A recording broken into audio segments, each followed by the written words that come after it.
Speaking of all which, right. Here we yo, go. we're already going. We're Hey, been live. boys. So Fortnite, they have a AI Darth Vader. Have you guys kind of fucked with it or no?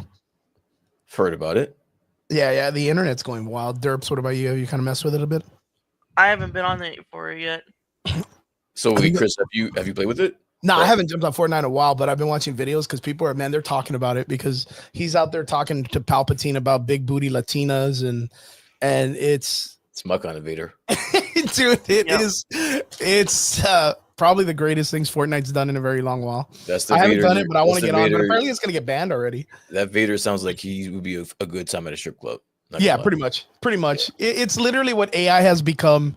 It's just like its own meme. We're gonna be the what Skynet of the future, Dark Terminator and shit.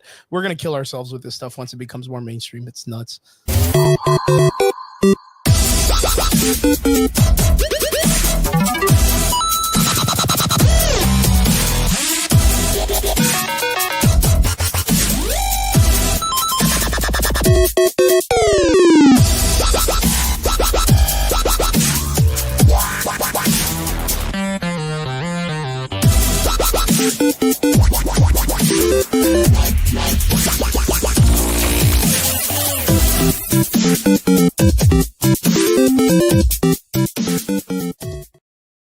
And what is up? It is Sunday night. You're here with the Average Boys podcast. It's your boy Crispy, and I am here with BrianD from New Jersey. What's up, Brian? Sir, yes, sir. What's going on, Chris? How you doing?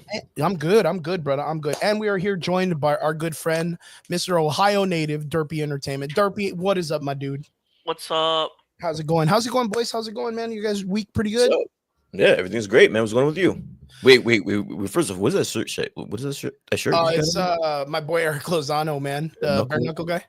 Got it. Yeah, my bare knuckle fighter from BKFC. So I like it. it's this fight shirt when we went to Clearwater. But I mean, cool thing for asking. This week I head out Wednesday, like I said before. I'm heading out to Sunnydale, California, which is a couple of minutes out from San Jose, California, because one of my boys, Andrew Rivera, is fighting on his first amateur Muay Thai kickboxing fight card at it's gonna be like a fight in a nightclub, dude. It's so badass to think about because you know that's a blueprint, man. That's a blueprint to come down here to my studio, dude, like where we have the studio stuff that I tell you about.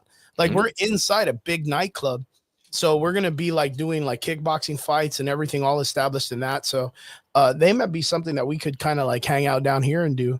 So we're gonna go up there, enjoy it a lot. California is always a really nice spot, and it's San Jose. I haven't been there since high school, so it's a really, really nice thing. Got some family out there. Maybe might hit them up. Maybe just go for business as usual. But right after, we're gonna head over after the fight is Saturday. Sunday, I'll be heading off to Vegas because I'm gonna be hooking up with our good friends and fighters, Gilbert Urbina and Elias Urbina, the Urbina brothers. They've both been on the Ultimate Fighters. Gilbert actually is a active member in the UFC right now, straight from the Valley, straight from our hood.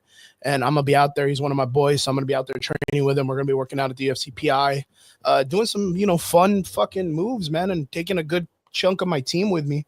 So I got a couple guys going with me. I'm not going solo. Yeah, it's so crazy because I was talking to one of my friends about this. This is going to be the first time I get to do an out of town fight and take several of my like regular fighters that aren't fighting just to go with us, like just to go as crowd control, like just to be like, yo, if someone upswings in the crowd, like we're fucking rioting, you know what I mean? Like we're gonna take everybody out, take them all with us. So really excited, man. Just representing the RGV up there and representing 956 and, just holding it down like a bunch of G's, man. So really excited. It's going to be a fun fucking week. I told Brian right before the podcast started, one of my guys is like, yo, when we get up to Vegas, like, don't even worry about it. I got everything covered. And I told Brian, I was like, I don't even gamble. I barely drink. I'm not even going to be drinking. Like this guy's he's just going to cover me for my dollar menu, dude. You know what I mean? Like just fucking McDonald's and shit.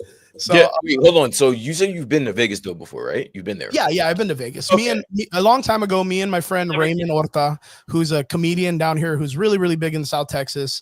We all went up there and we did a show. We did a show at a comedy show at the Comedy Store in LA where Joe Rogan, I think I told you like that. We were there Monday doing our show and Joe Rogan jumped Carlos Mencias Friday of that week. Like that was the same week. So if I ever need to remember what date it was, I could just go back and Just see when look Joe up. Rogan jumped that dude, and I was like, oh, 5 days past that shit. Like you know what I mean? And I could just go back and just reimagine everything that we got to do. So it was really cool. And then after that, we drove the entire way to Vegas, which is like a 4-hour drive, big ass desert. It's just pretty much dead. You get one opportunity to fill your car up with gas, and if you fucking lose that, you run out of gas in the middle of the desert, you're kind of toasted. So, we got to experience that whole thing, and it was really, really great. And then just experience Vegas as it was. You know what I mean? We stayed at Treasure Island, got to see Circus LA, got to do all the normal shit that I think I told you about this because I'm really excited one day to be able to go visit you, Brian, and hold on. Jersey. Wait. You sat and watched the Cirque du Soleil? Yeah, dude. Yeah, I saw Mystery. Mystery was the show we saw. It was pretty dope. And then we hooked up with a bunch of like the people from the show after because they were in the same hotel. So we just we partied with them at night anyway. So it was pretty cool. It was pretty cool. Have you ever, I know you've been to Vegas before, right? I have, yeah. Mm-hmm. Have you ever gone to one of the Cirque du Soleil shows or no? No, it wasn't on didn't make the list. Didn't make the list. At all? What did you do when you went to Vegas? I've never been to Sin City. Derpy, you've ever been to Vegas? Nope, never been to It's because you're 10 years old, dude. God damn it. Yeah. You're underage, dude. I went a few times. My first time I went on my 21st birthday, and that was nice. Me and my boys went.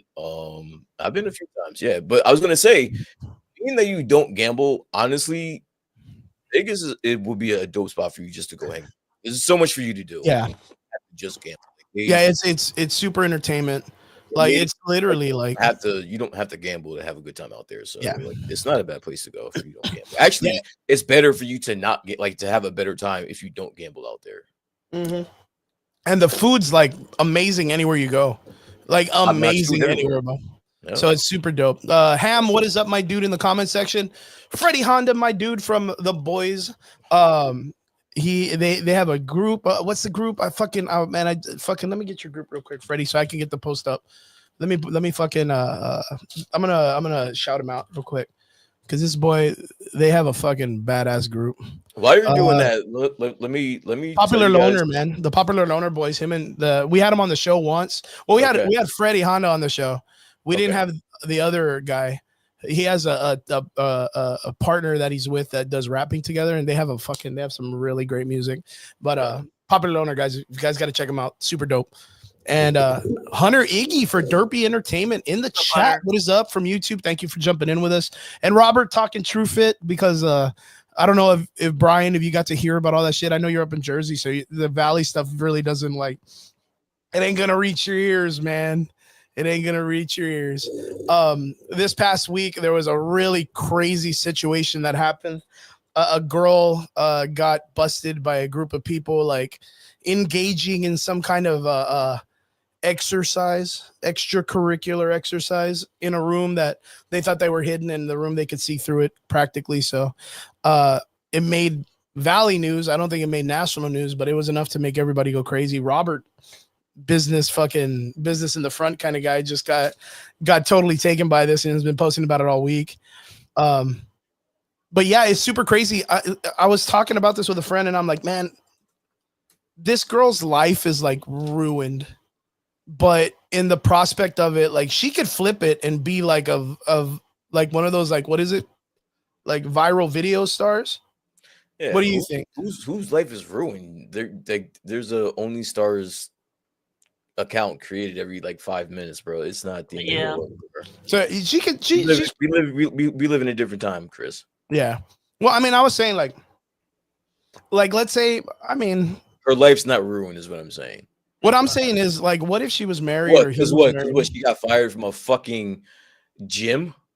Yeah, no, that's not gonna. No disrespect, but she can find another job somewhere else, bro. She'll get another job somewhere else. That's not. And then not only that, I think the uptick of attention for True Fit was wild for the week right now. Yo, on a week where I heard that Diddy liked to have Yo, shit, Brian, you can't bring that up without explaining this. Brian, yo, I need to know what the is up shit with that that. I heard this week, bro. That what you're telling me right now seems It ain't nothing. It ain't I'm nothing. desensitized to shit like Yeah, that. that's a fucking that's the salad at the buffet, dude. Come on. Like, you know what I mean? what are we talking about? Like, Brian, you want shock value shit? Yeah, bro. Brian, I heard give some me the wild shit this fucking week. Give me the fucking 411 rundown on the Diddy Bro, thing of what you've heard. Honestly, I'm trying to stay out of it. That's none of my business. But there is some wild shit being said on a stand somewhere in New York right now, bro. Or Dude, I saw the little This is TikTok wild. video of Charlemagne and Adam Schultz talking about it. Something about nipples and semen, and yeah, it's the wildest. Wow. Dude. They turned it into a glazed donut situation. I have to know, dude. Like, what? I mean, can you give us like cliff notes without getting too crazy? I don't think YouTube's gonna be bro, like, yo, what cliff notes am I gonna give you when you just said that the guy liked having semen rubbed into his nipples, bro? Like, what other cliff notes do you have? This shit is wild, bro. That's like, wild. That's like, I mean, yeah, there's nothing to dive in. Like, just a bunch of wild shit being said on in a court case right now, bro. And it's and the crazy part is I'm not even sure any of this is helping them prove the case that they're trying to nail him for the specific cases. They're just embarrassing him. So even if he walks away, like, it's just out of his dirty laundry's out there. This is out of control. This is totally out of control right now. So what is it they're trying to hit him with then? If none of this is like kind of correlating with anything that they're needing to get him for. I think like sex trafficking or something. Sex trafficking and a racketeer case. So racketeer. Yeah. So shit. yeah. So again, if you're gonna, he was a piece of shit. He was beating on her, and he liked to have some wild shit done to him. But I don't know if that proves, that he was all that other shit, right? Yeah, like it's wild. It's wild. I'm saying that the fuck out of it. I don't know, bro. That's some wild. That is another level of realism that I will never achieve or aspire to achieve. So I'm saying it's crazy because like I'm in the same boat. Like, my recommended videos will be like, oh, craziest thing that Diddy said on the podium or whatever, and my brain just goes, nah, I don't really have I don't have the wits to need to sit through this and really listen to it. I just know it's gonna be crazy, dude. You know what it reminds me of? Like a level 10 of the Amber Heard and Johnny Depp trial. Like, this is dialed up, dude. Like, this is definitely dialed up. I will agree with you on that. Yeah, for sure. So like, I just feel like it's a little too much for me. But Derps, are you in the same boat with this? Have you heard the same thing, or did you hear anything else crazy about this?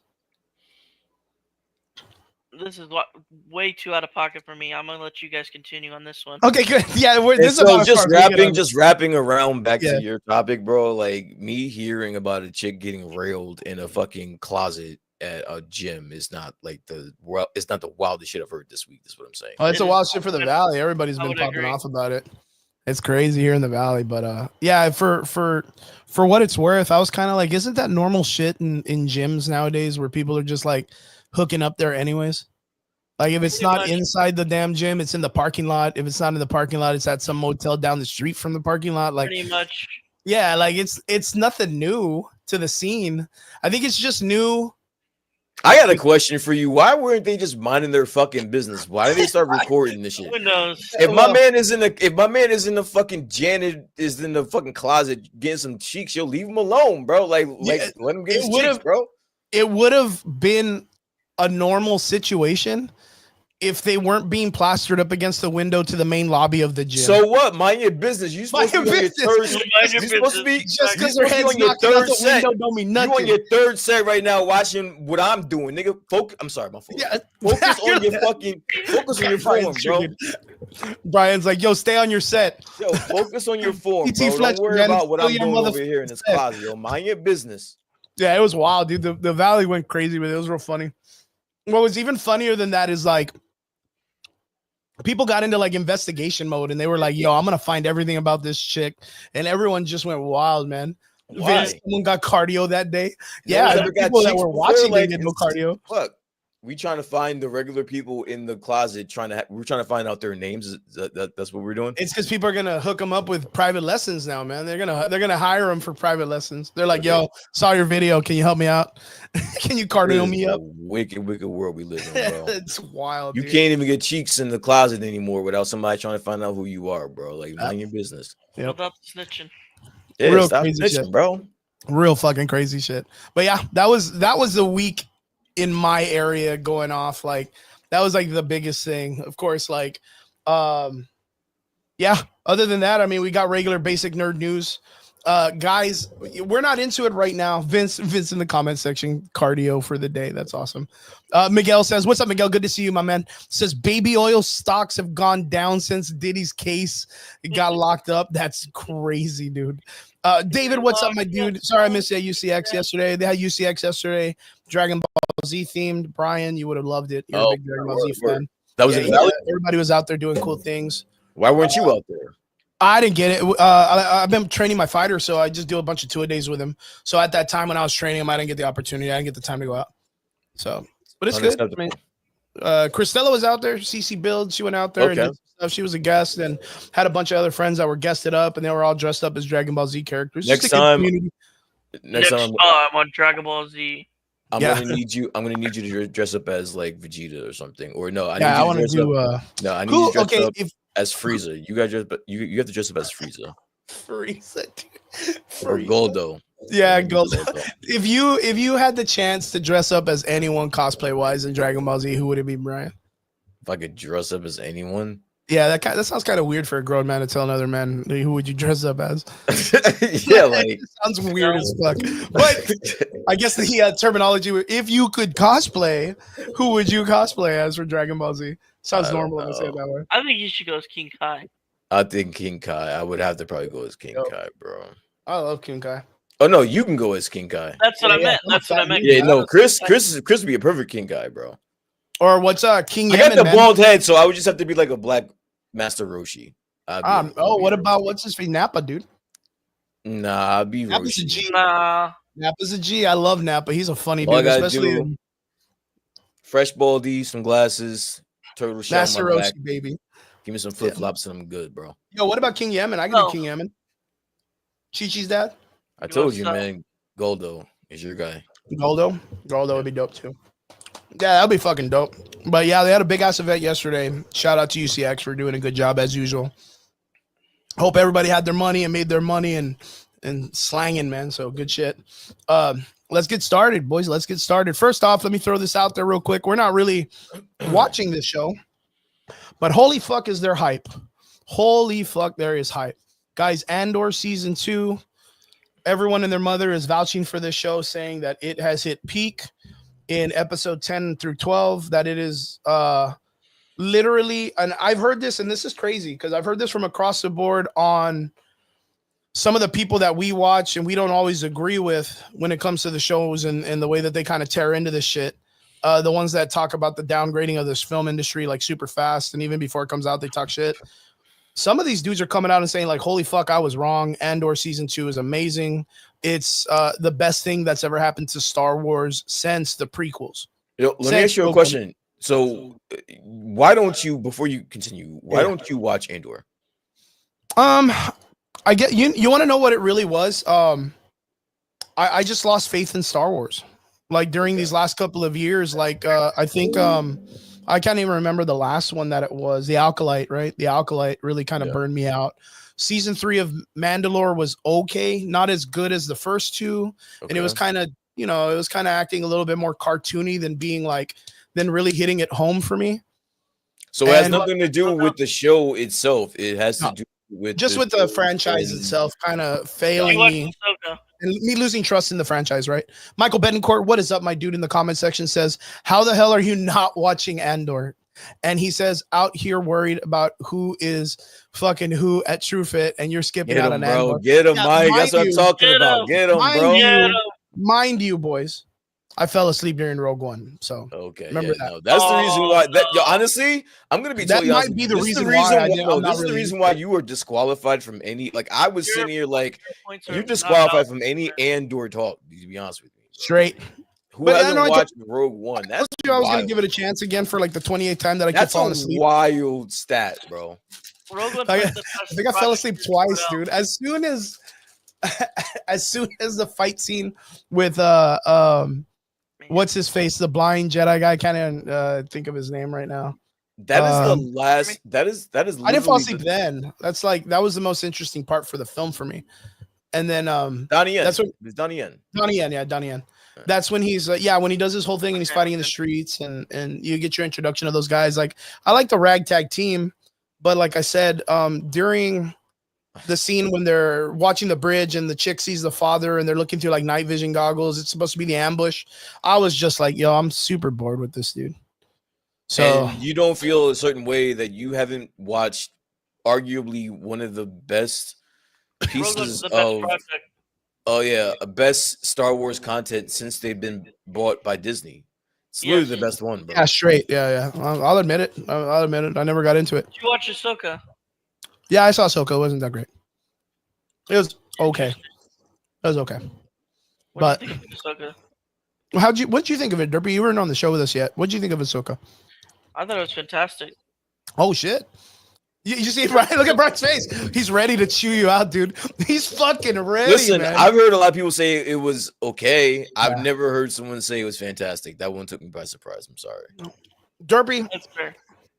I guarantee you're probably one of the guys that saw the Clone Wars and the Rebels and all that show, all that stuff, right? OG Clone Wars, not the Cartoon Network one. Okay. So Which was the what- volumes. what is it about Ahsoka, the TV show or the streaming series, that you felt that it was like fantastic? What is it that you were? Because for me, it was the thing that took me out was the moment they find Ezra, and it was like it wasn't important. Like after all of those years, the emotional content of the character was just like, oh, good to see you. Like they literally traveled to an alternate dimension to find this dude, and that was the response. Yeah, there's a lot more shit going on. For me, that was the thing that fucked me up. Other than that, as far as but Derpy, yeah, what was it for you that made it like top? Seeing the flashback with Hayden Christensen.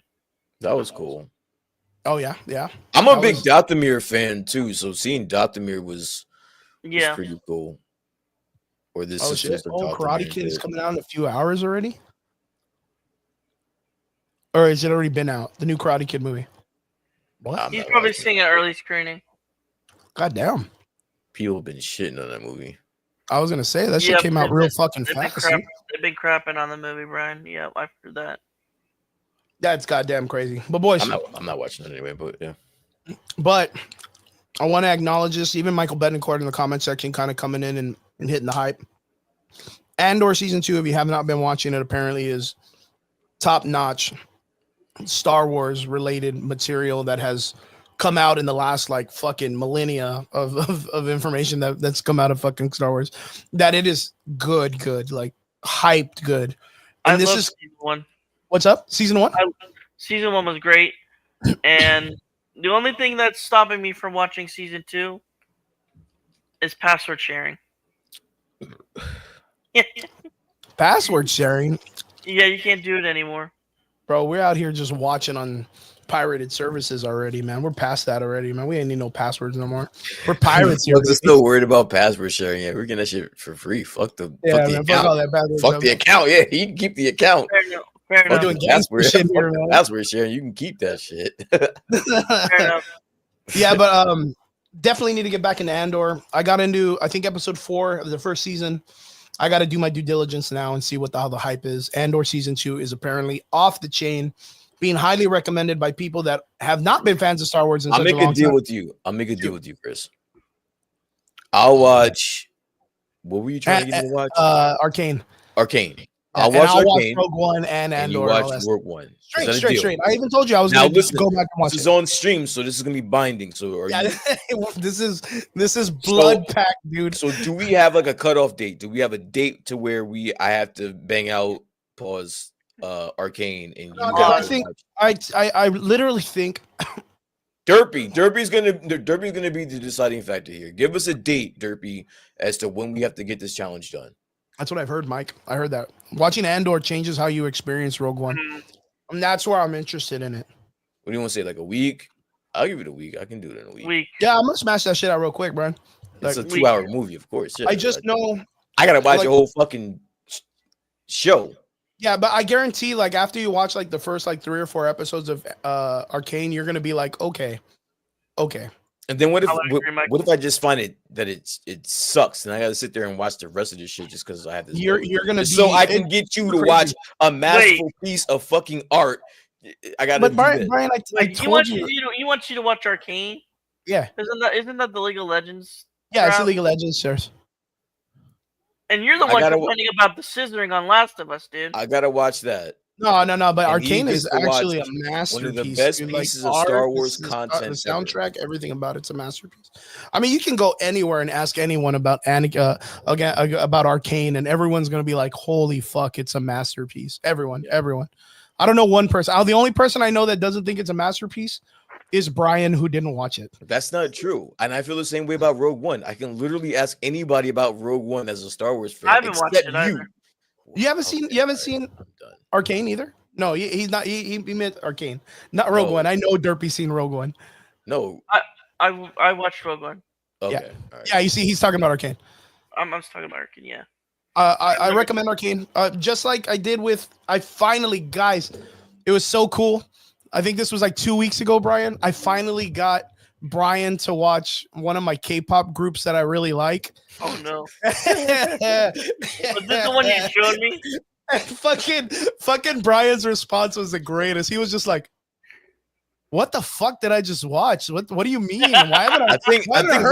I think verbatim that was my response. But the first that was so fucking funny to me when you were like, "What the fuck did I just watch? What the fuck, dude? Like, how I not heard about these fucking assholes? Like, it was the funniest shit, dude. It was the funniest shit. Take that back. But it was enjoyable though, right? Like, they did a pretty solid job. It was interesting. I didn't know what to expect, and it exceeded my expectations.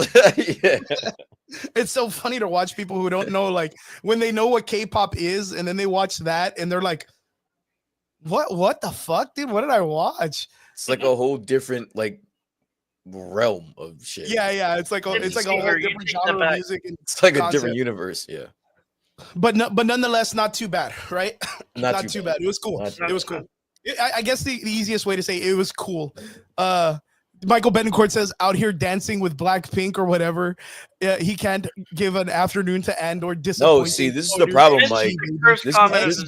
This is the problem, Mike. It's not even about Andor. It's about he hasn't even given Rogue One. I haven't seen about Rogue One. I fell asleep during Rogue One. I tell the boys all the time. Before you even start getting on about Andor, we got a whole bigger fish to fry at this point, bro. I have to literally I'm committing myself to watching 2 seasons of a show just to get him to watch fucking 100%. But you know what, Brian, even before we talked about that, or even getting you to watch Anakin, I keep wanting to say Anakin, Arcane.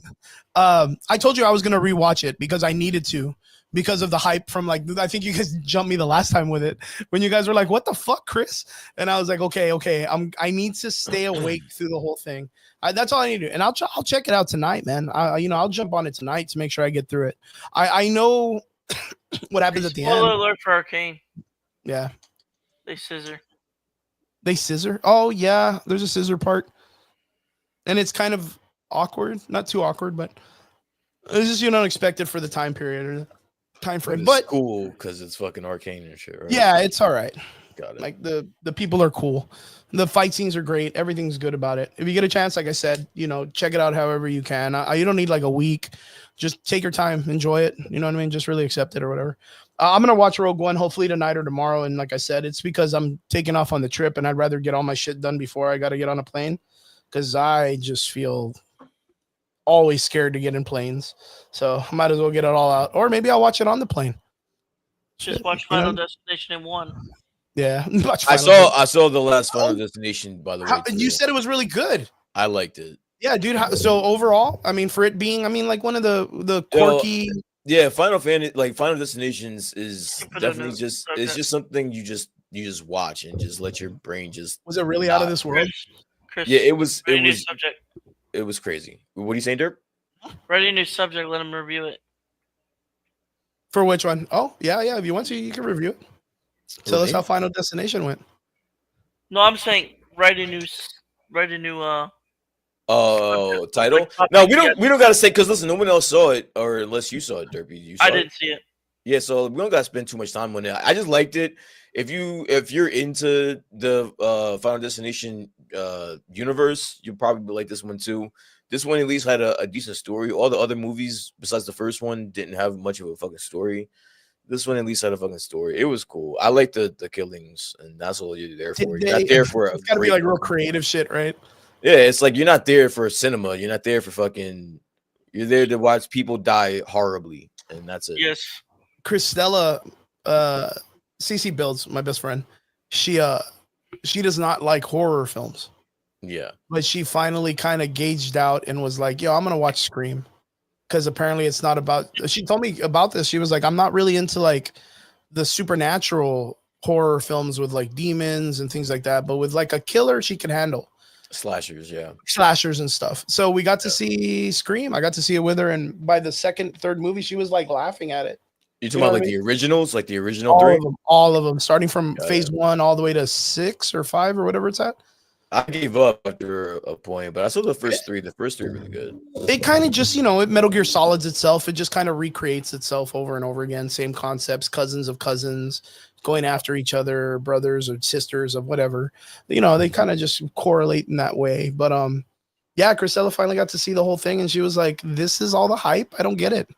And I was like, "Yeah, it's just." You understand? It was from like what 20 years ago, 25 years ago, like. Back then, like that, the slashers were making a big comeback, so that's the reason why it's got the following that it does. Yep. Michael Betancourt says the benefit of Arcane is that it focused heavily on character development and leaves the toxic game atmosphere behind. Oh well, then I'm out. I'm only in it for the toxic game. I'm only in it for the toxic League of Legends memes. Yeah. And then Vince says Rogue One watch party though, or what? I mean. Maybe. I'd rather do that than fucking watch Arcane. I'm gonna be honest with you, but I'm gonna do it. You're gonna there's a part of me thinks you're gonna enjoy it, dude. There's a part of me that thinks you're gonna enjoy it. That you're eventually gonna be like, oh, you know what? Like, what's up, Derp? Go ahead, Derp. Vince Weaver with the cursed comment of the day. Which one? Why not stream watch Dragon Ball Evolution movie, the best Dragon Ball movie ever? Yeah, that's. I've only watched that movie one time, and I have no plans on watching it ever again. More than enough. You guys can have fun. It's even funnier knowing that the actor of the film that played Goku apologized to Akira Toriyama when he passed away, saying that he was sorry for like. Nah, he needs to give the money back. The only way we make this right is if you give your money back for that. George Clooney for fucking Batman or whatever.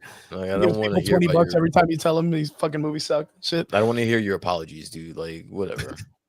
But yeah, guys, like we were talking about, since we've kind of like traveled off it, Andor season 2. If you haven't seen it, apparently it's hype. I'm gonna jump back into it. I'm gonna get my due diligence and go all the way back. I'm gonna see Rogue One. Bullshit. Gonna jump into Andor the correct way and jump into Andor 2. I really want to see what the hype is. If what like Michael Betancourt says, and if I'm kind of adding it to what I've seen and different people talking about it, Rogue One for me was kind of like the Solo movie. Like you didn't really need it, knowing when you saw the original movies. Did you just compare Rogue One to Solo? No, hold on, Derpy, calm down, don't get mad. Brian, did you just compare Solo to Rogue One? Straight, yeah. It's because you didn't need the movie. You didn't really need it. You just knew something happened. And Star Wars, for what it's worth, was like, hey, we can make that into a movie instead of just making more Luke Skywalker films where they don't fit. I would give a good argument as to you. I don't know, man. Like there's very seldomly that a prequel makes you love the lore of the originals, even of the original stuff. And that's what fucking Rogue One does. So I don't know. Where's the scene in New Hope, or is it New Hope, right? It's New Hope, yeah. New Hope, yeah. Where's the scene? Can you pull up the scene? Yeah, it's Mothra comes out and she's talking to the crew of people and she's telling them that we got the plans for the Death Star, but it was a major toll, or it was a major. The payoff was heavy. Man Mothra. Yeah. Yeah. That scene. Yeah, I know my Star Wars, Derpy. What are you talking? I don't need to pull up no shit. Yeah. Yeah, but you're comparing Solo to Rogue One. Like, come on now. You don't. Well, I mean, I'm not comparing call it in the yourself sense of Star Wars? creativity or class of the films, right? For I like one, I Star Wars guarantee Rogue One is probably way better than Solo. But I like Solo, but like that doesn't mean Solo's a bad. Solo's a good movie. Cool. Yeah, I didn't mind Solo.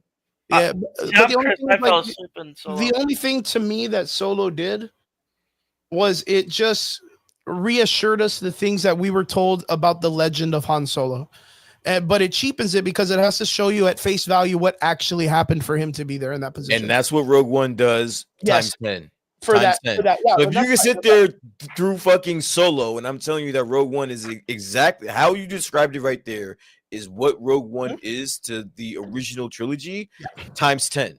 Yeah. So like I get it. And that's why I'm saying, like, that's why I kind of compare that template of filmmaking for that IP at that moment in time. Yeah. That's why I was real like, oh, well, these people, like in my mind when I was watching Rogue One, it's like you're watching Titanic. Like I know all these motherfuckers die. You know, I know every one of them is going to get murked. Like, why the fuck do I need to see like them fall in love? Why do I need to see them do this and that? I know they got that shit, but I can respect the storytelling part. You know what I mean? That's all I need to do. That's all I need to do. I need to get out of the mindset of thinking that it was just you know why it was made, Chris? Huh? Do you know why it was made, Chris? No. Why was it made? Money. Yeah, that's what I said. It's a cash grab. It's a cash grab. And even with the concept of it, a lot of people. Wait, hold on. Rogue One was a cash grab? It wasn't a cash grab because it was actually a good film. Yeah, that wasn't a cash grab at all.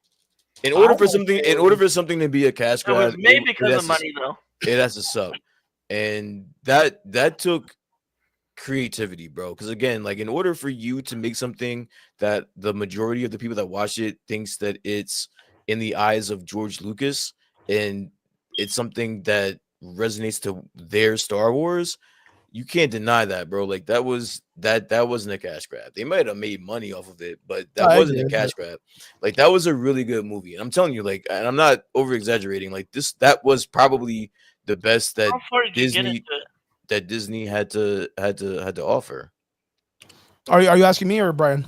Chris, how far did you get into it? So where I failed in the movie was when the girl goes to see her father. He's like standing on the like a deck, is right where he gets killed, and they're doing like a sniper scene. About 30 minutes in, about it's like the first, it's like the first fucking part of the show. But the thing is like I've seen other parts like through sections without it being in chronological order. So like I know that there's a part where they run into Whitaker. What's his name? Whitaker. Yeah, they run into his character, and they have a whole monologue with him. I know that they end up going to like the command center to go get the plans for the Death Star and ambushing a beach and doing all this stuff, and eventually the planet explodes. Like I understand little parts of it. I just haven't seen it in its glory. Which I mean, of course, like I understand the story. I just need to see it all set down. And I think my mind was like, oh, okay, well, I get the gist of it. I don't really need to see the whole thing. Yeah. But I do need to see the whole thing to do my due diligence. That's just what it is. And apparently, like Michael Betancourt said, is something that a lot of people are saying where they're like, Andor season 2 adds so much more to the story. Like that's what I'm trying to tell you. Like it's literally how you explained the Solo movie, but like times 10. Like it just and not only that, but like watching it, because I watched it in the movies, and watching it in the movies like in real time and not having it spoiled, that was awesome.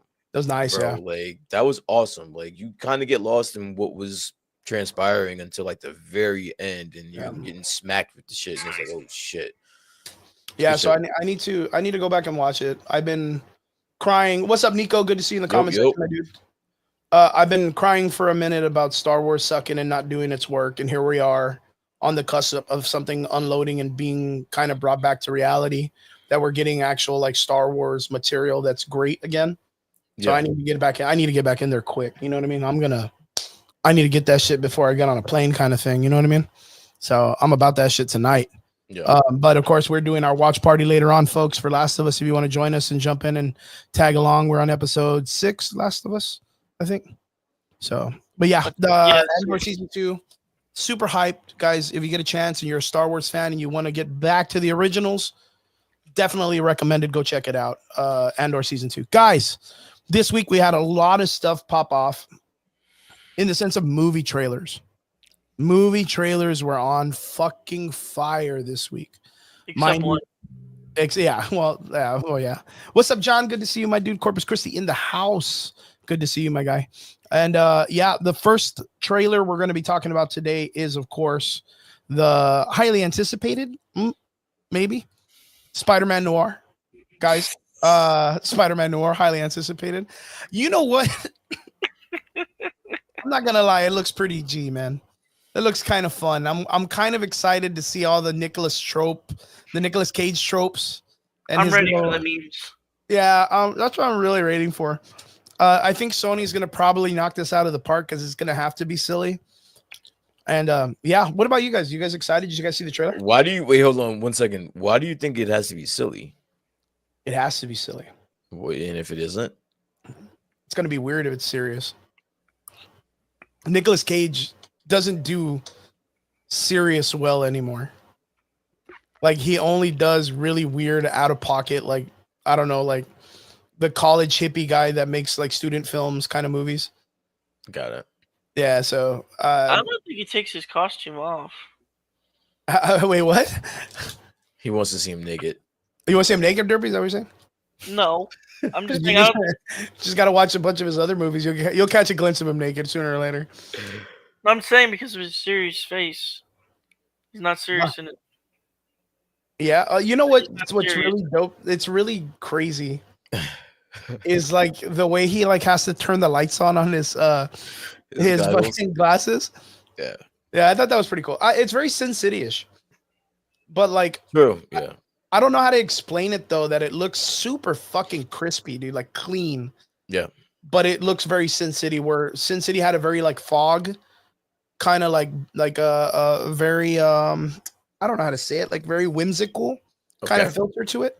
Yeah, and this one looks like super sharp, and the action. So you're hoping that they don't take themselves too serious in this. You can't. I mean, the Rubik's Cube is probably one of the greatest jokes in the Spider-Verse movie.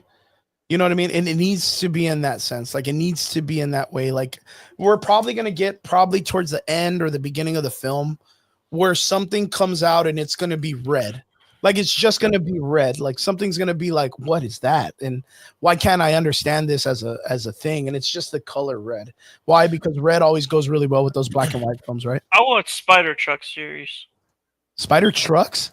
Yeah. What the heck is that? Or Spider Car, whatever the thing that they had Spider Car.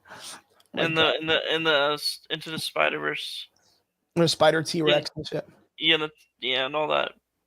Michael Betancourt says it will be a classic noir detective story, and I bet currently audiences will identify it as silly. You know what I mean? Like, yeah, but you got to understand, like, you have Nicolas Cage. I mean, he's got like a really cult following, so like, so he might have people watch that. So we'll see.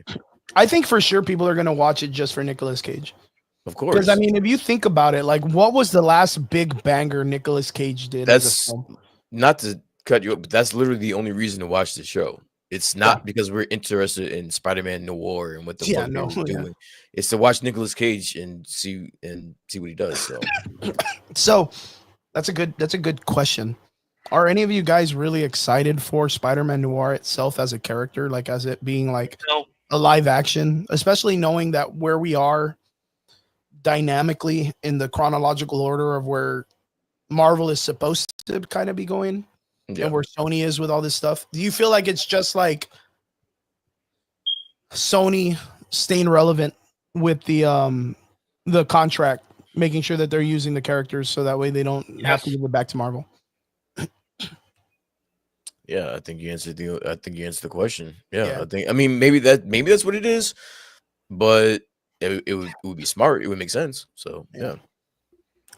And is it kind of like because there's no other reason to explain why we're getting this show or movie. Like, there's no other reason to explain it. No one asked for it. No one was, there wasn't a rabid fan base to say, "Hey, where's this Spider-Man? Yeah, where's this fucking character movie at?" Right? No one's been doing that. So yeah, you know what kind of like X me though is why didn't they put this type of like push on it being the Spider-Verse movie that we've been like fucking anticipating for them to do already? The part 2 of the last one, the Spider-Verse.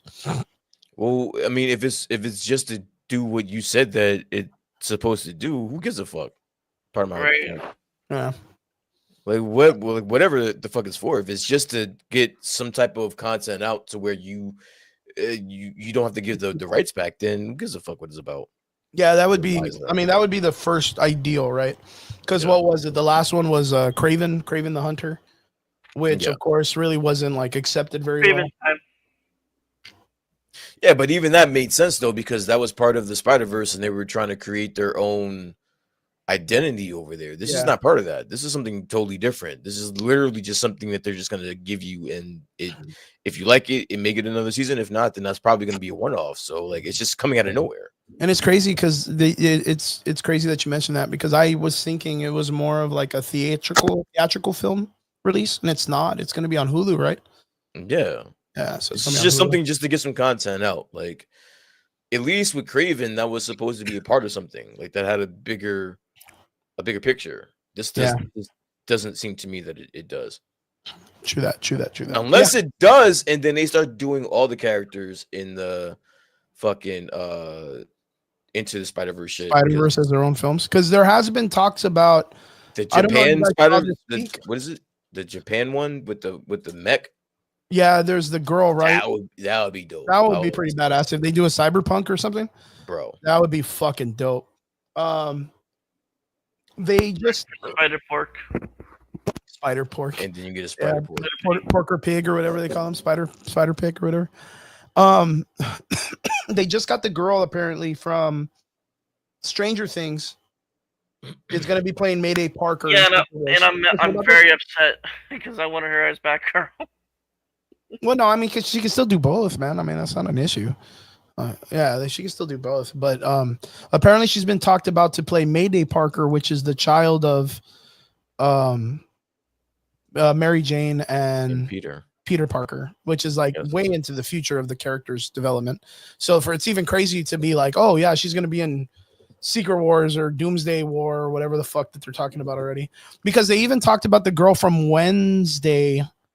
The blonde-haired girl being Gwen Stacy too. That was another one that I heard also. So it would be pretty cool. Sue Peterman, the emissary of hell with much Lepiridon. Oh god, Mechlepiridon. Mike, how's everything going, bro? Hope everything's good with you, bro. Yeah, straight. Yeah, so guys, if you haven't seen it, there is a trailer out for Spider-Man Noir. Go check it out. It looks pretty cool. It looks pretty fun. Don't know who the audience is for yet, but I guarantee it's just going to be like a nice little like. I'm the audience. Yeah, I was going to say like it's I'm watching this. Hero. Very. I kind of get Sucker Punch vibes. Like it's just going to be out there to be a movie of movies. Nicolas Cage is the shit, bro. Like, that's my guy, bro. So I love that guy. I like his version of. I like Willy's Wonderland. Yeah, it's another one. I fucking over Five Nights at Freddy's. I think Willy's Wonderland was amazing, dude. I think him just beating the shit out of a bunch of like animatronics was what was needed. Like, I like that character. I like that. Guys, onwards to the next one. I want to just bring this up. Let's try to keep this objection to a low, and let's try to see if we're not as negative as everybody says, as everybody talks about it. But Ironheart got a trailer. What? It very much did. It really, really did. I don't recall getting one. No. You're like, oh, what a treat. What a treat. Marvel released the trailer for Ironheart. Brian, Derpy, sir. How do you guys interpret Ironheart as a film? I'll let Derpy go. Go ahead, Derpy. Yeah, Derpy, you go first. You're gonna let the DC guy talk about the Marvel trailer. I love it. I'm gonna be real about this. Please. Feige did this on purpose, just to draw attention to his project that nobody's ever gonna watch. Dang, man, fucking went right in for the truth. Goddamn, right at the jugular. I see. And I still haven't even watched it either. So, which project is he trying to get eyes for? this project that nobody's gonna watch. Ironheart. Just in general, Ironheart. Oh, so Yeah. you mean just him putting out the trailer was just to try to make some money off of it or get people to watch it? My boy Yeah. John in the comment section says he's actually excited for Ironheart. Yeah, but Derpy, isn't that the whole point? Like, if I made a fucking movie or if I made a show, I'm gonna try to get people to watch the shit. Yeah, true. No, but I understand.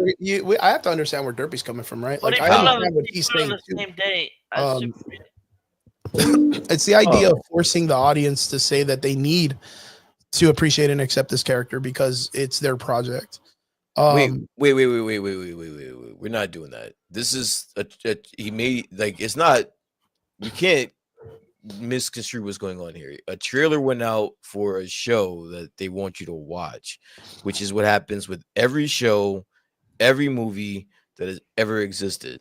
True. So it's not like we're not going to make this into they're out to make a conscious effort. No, they put a trailer out to something that they did, which it happens every time that we watch something.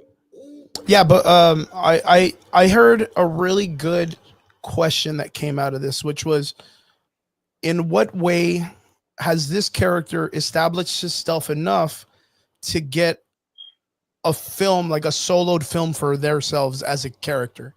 No. Compared to any of the other characters that are out there that have been there for years. I mean, we're getting Wonder Man. Wonder Man is a way more developed character, and a lot of people don't know who that is. And I don't think they're getting a budget of this nature.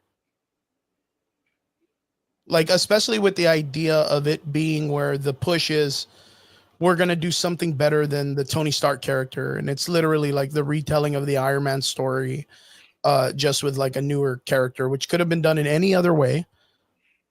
But it's almost like saying like, oh, well, you have to accept it because this is the new Iron Man. See, the thing with me is I'm fine with you if you just want to reject it. If you don't like it, you don't think that the actor Riri Williams has done a good enough job for you to care about this character and you don't want to watch it, I can accept that. Like, that makes sense. Like, that's a natural feeling.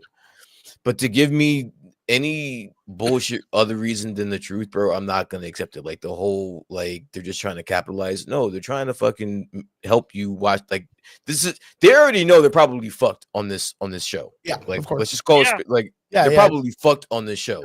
So why not try to promote and try to get as most money as we possibly can out of this shit? Otherwise, they can't tank it. They can't scrap it. Yeah, they need to put money into advertisement anyway. Yeah, so like advertisement has to be like, there's a budget for this. Michael Betancourt, he's like, I can't type fast enough to showcase the offense I took from hearing Wonder Man is a more developed. He has a more developed character. What are you talking about? Than Ironheart? Literally, the only thing that Ironheart had as a character in her comic book was she was in turmoil against Doctor Doom when they were fighting for who's going to be the new Iron Man. Yeah, like, I don't know. I don't know anything else, and I read comic books. Anything else about Riri Williams that was important? Like anything that gives you the strike of even the concept of having her. Like I mean, Brian, I'm just gonna throw this out there, and Mike, I'll throw this out there too if you're in there. Like, I don't want you to fucking mess your fingers up typing so fast. Why Mephisto? Like, why did they choose Mephisto as an overarching character against Riri Williams, who's a technology character that doesn't do anything with magic, other than the only thing that connects her to magic was Doctor Doom? Okay. I have a question. I have a question for you, right? But that was my question. That was mine. So, you know, I heard you. Yeah. But sure.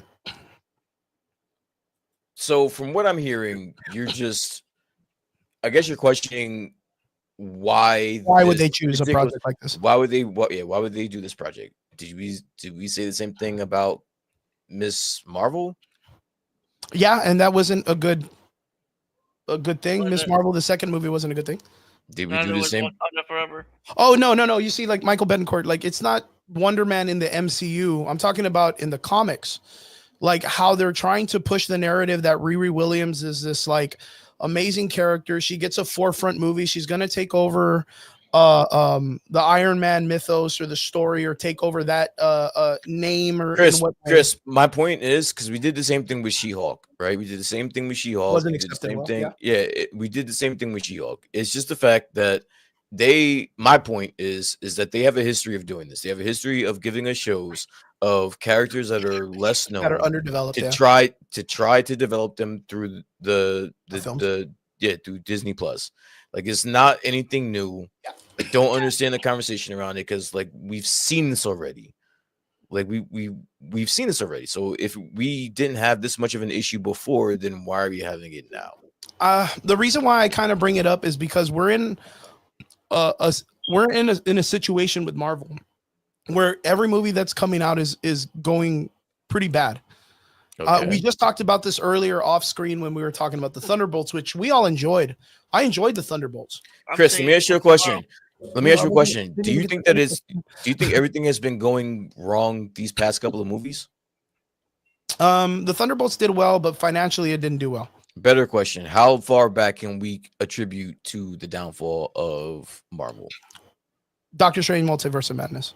How long ago was that? Wait, you think that's where it started? That's where it kind of started trickling down, I would say, because right before that was Spider-Man No Way Home, and that did fairly well. And okay, then, but we still had the whole phase of fluctuation. We had the whole Phase 4 era during this time frame. Yeah, there was really nothing. I mean, what Black Widow, just a lot of the Disney Plus series. Okay, you're trying to do the thing that you're trying to do. Phase 4 was a failure. WandaVision. Let's just cut all the bullshit. Phase 4 was a failure, right? Yeah, so we have been dealing with failures with Marvel since Endgame. Let's just call it what it is. So what's the argument here? Like it's been up and down the entire time, and we've gotten shows again that no one asked for, and we got it anyway. And it is what it is. Now, whether you like it or you don't like it, that's something different. But I personally, if we're getting back to the trailer itself, the trailer looked okay, but I'm not interested to watch it. I just don't understand the overwhelming outcry over it. It's nothing different from what we've already gotten. I don't think it's an outcry. Like for me, it's not. It's definitely. I just don't think. Well, the thing is this movie was developed 2 years ago. It's been sitting on the shelf for a very, very long time, and they have to release it. If not, it's going to get the black. What is it? The Batgirl movie that they did a while back that got cut real bad, right? The one that everyone was like, "Hey, man, just release it. You're going to make money either way. Why not just release it or put it out there in some way so the internet can at least get to watch it?" And that's the same concept. I think right now with the current situation is Marvel needs, for the success of Secret Wars and Doomsday to hit right, they need to be putting out stuff like Andor. So you're going to put the weight of that on fucking Ironheart.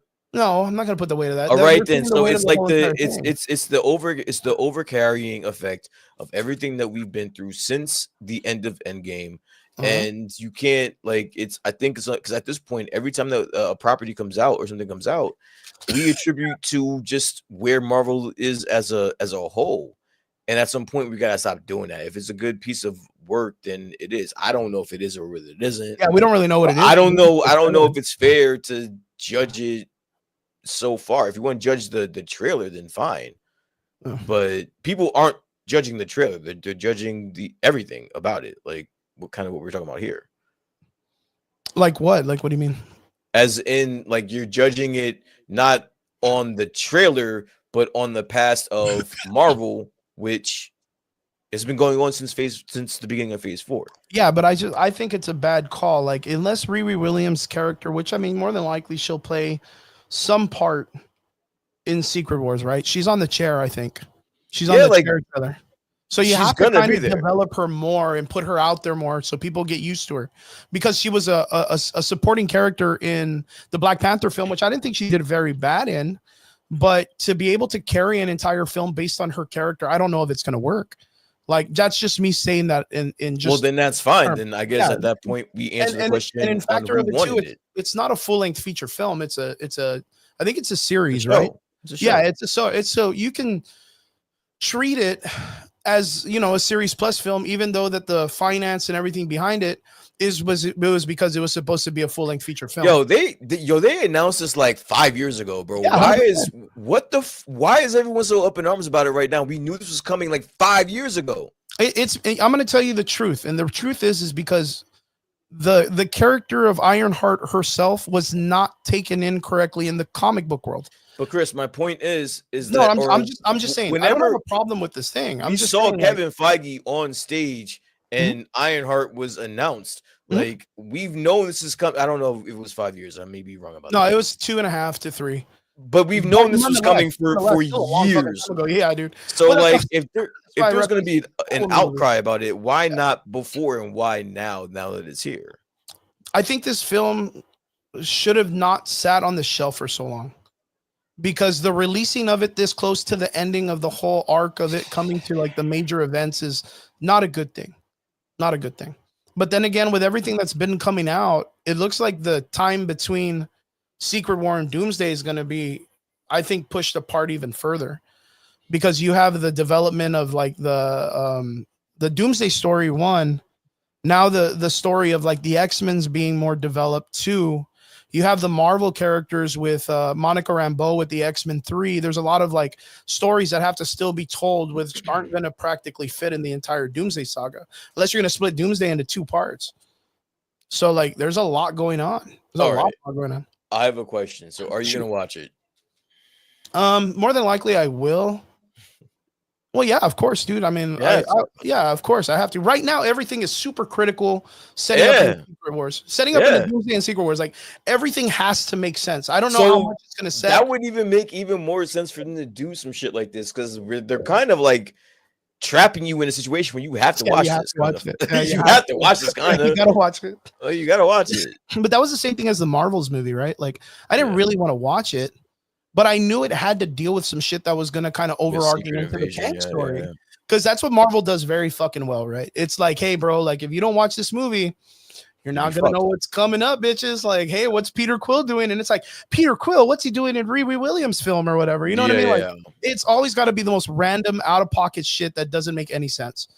And that was the equivalent to the outreach of like, hey, the Thunderbolts versus the Sentry. Are you going to watch it? And I'm like, oh, fuck, dude. Like, why the fuck? Like, of course I'm gonna watch it, because the Sentry is with this group of retards that are gonna fuck everything up. But it's gonna be so fucking funny that I'm gonna laugh and I'm gonna enjoy the fuck out of it, which I did. I enjoyed the fuck out of the Thunderbolts. Like, I enjoyed the fuck, even the post-credit scene that didn't make a lot of sense to me, and I was like, what the fuck? And then me and Derpy, bro, you missed a great conversation with me and Derpy. Did I? Derpy, did I not call about the Annihilus wave coming in? There was talk about it for like the past month, right? Haven't we? I think we called about that one. And then this past week, they're talking about there's a development of the Annihilators, which is the group of team that fights the Annihilus wave a lot. Yeah. That's fucking nuts, dude. We're calling it like crazy, boys. We are calling it like crazy. In the comments section, I want to get back to this real quick. Michael Betancourt says, I can't type fast enough to showcase the offense I took from hearing Wonder Man is more developed. And then he says, are we talking about what has Wonder Man done in the MCU? We're talking about the comic books. And then he says, at least Riri took on Namor, which is wild because that's not even in the comic books. These two characters haven't even met in the comic books, but knowing that Namor is a Black Panther villain, and Black Panther would struggle fighting him, including the Squadron Supreme and a bunch of other people. Like Riri Williams was going to take him out. Sure. I like that. And then, of course, you're complaining about Ironheart when Iron Man was an absolute nobody when his first film was released. That is kind of crazy because to me, I think the first Iron Man film was one of the greatest Marvel movies at the time ever. And to be able to watch it during that time, you couldn't find it anywhere. Even when Disney first released the Marvel section in their streaming service, Iron Man 1 was not available. Even in Netflix, when it was being in Netflix, it wasn't available. Yeah. Because it was such a legendary film. Like, legendary film. I don't know if it was legendary. Like, if it wasn't I will say this though. I gotta disagree with Mike on this one, because if you're giving me a choice on whether or not I'm going to spend 2 hours watching Robert Downey Jr. or Riri Williams, I'm probably going to pick Robert Downey Jr. 10 out of 10 times. So like, I gotta disagree with you on that one. Yeah. And then Vince Weaver says, I believe Ironheart series will be better than the She-Hulk series. You know what? I don't doubt it. Because I think it was the approach on how they approached the She-Hulk series. And that's the only reason why, is their reason why they did what they did. Because for Ironheart to get its own film, there's a lot of stuff that the industry knows it has to do correctly for people to accept it. So they have to play ball with what the audience expects for a superhero film. That's what I think is going to be working with the Thunderbolt series. Or not Thunderbolts, Ironheart. And then Michael Betancourt says, Thunderbolts gave us Marvel's the win it needed, and the Fantastic Four will pick it up from there. Well, that movie is tanking, bro. Dude, I was just about to say that. Fucking that movie is tanking. Brian knows, man. Brian knows. That movie is tanking. There is rumors right now that there was an early release of the Fantastic Four film that was shown to a select group of people, including some higher ups and investors and shit, and they instantly disagreed with the ending and had a bunch of massive reshoots. Now that also comes on the heels of the situation with the Thunderbolts, because we were just talking about this off screen, where the Thunderbolts, even though it was a great film in our opinion, and we gave it, like, I think all of us gave it like a 7, maybe an 8, still has only made like 270 million, right, Brian? Like close to 300 million. Like if we round it off, like 300 million. But it needs to make 600 million to be successful. Like to be like, what is it when it says like it equals out or whatever, right? When it makes its money back or whatever.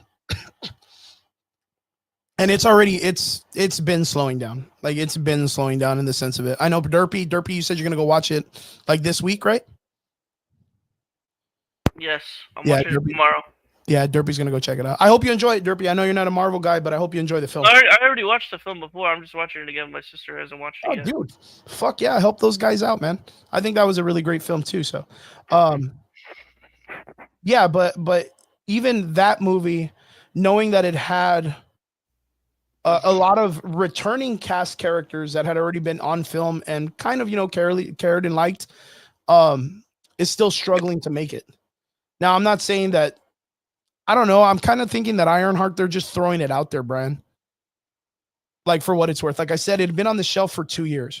And you might be right on them announcing it 5 years ago because it was done 2 years ago. So like maybe it was just that concept that Feige really had a lot of faith in this film and really wanted to get it out there, that he was just like, yeah, fuck it. Just release it. Release it between Thunderbolts and the Fantastic Four. Like just put it out there. Yeah, I think that could be a thing too, man. I really do. Do I think it's going to be successful? Man, I don't know. I hope it is, because like Michael Betancourt said in the comment sections earlier, like Marvel needs its wins. It really does. Can you imagine? And Brian, we talked about this before with Superman. Can you imagine if the Fantastic Four does not work? I mean, it's not far-fetched to see a world where it might not. So that's that would suck, man. That would really, really suck. That would kind of break my heart a little bit. It's gonna make money, bro. Don't worry. Yeah, I think it'll make money. Like overall, they just released pictures of Galactus today. Did you see them? I did see it. Yeah, it looks pretty sharp, man. I'm kind of excited to see it, how they're gonna make it all work. And then I think the trailer really sold me, where they had him actually like walking through like Manhattan or wherever he's walking through. Yeah, you can see his big feet. I think that was so dope. I was like, Godzilla style, dude. That's gonna be so cool. So we get like an actual Galactus compared to the original Fantastic Four. But yeah, apparently Fantastic Four is in huge reshoots right now. Apparently the rumor or the saying was a lot of the investors were disappointed in the ending. This goes back to what I wanted to ask. Do you think that it could be, I don't think it's because of the Riri Williams outcry, right? Like how people are accepting that film and they're kind of like anticipating the loss of money or whatever. I don't think there's gonna be a loss of money because it's on streaming anyways, right? Like they're gonna make their fucking money through the streaming service anyways. But do you think it could have been because of the post-credit scene that was released during the Thunderbolts? That it was. You think they're doing research because of the post-credit scene? There's a part. Okay, so do you remember when we had the conversation about the Thunderbolts, and I said, "Don't you kind of think this is like a spoiler?" And we were kind of like, "Nah, like not really."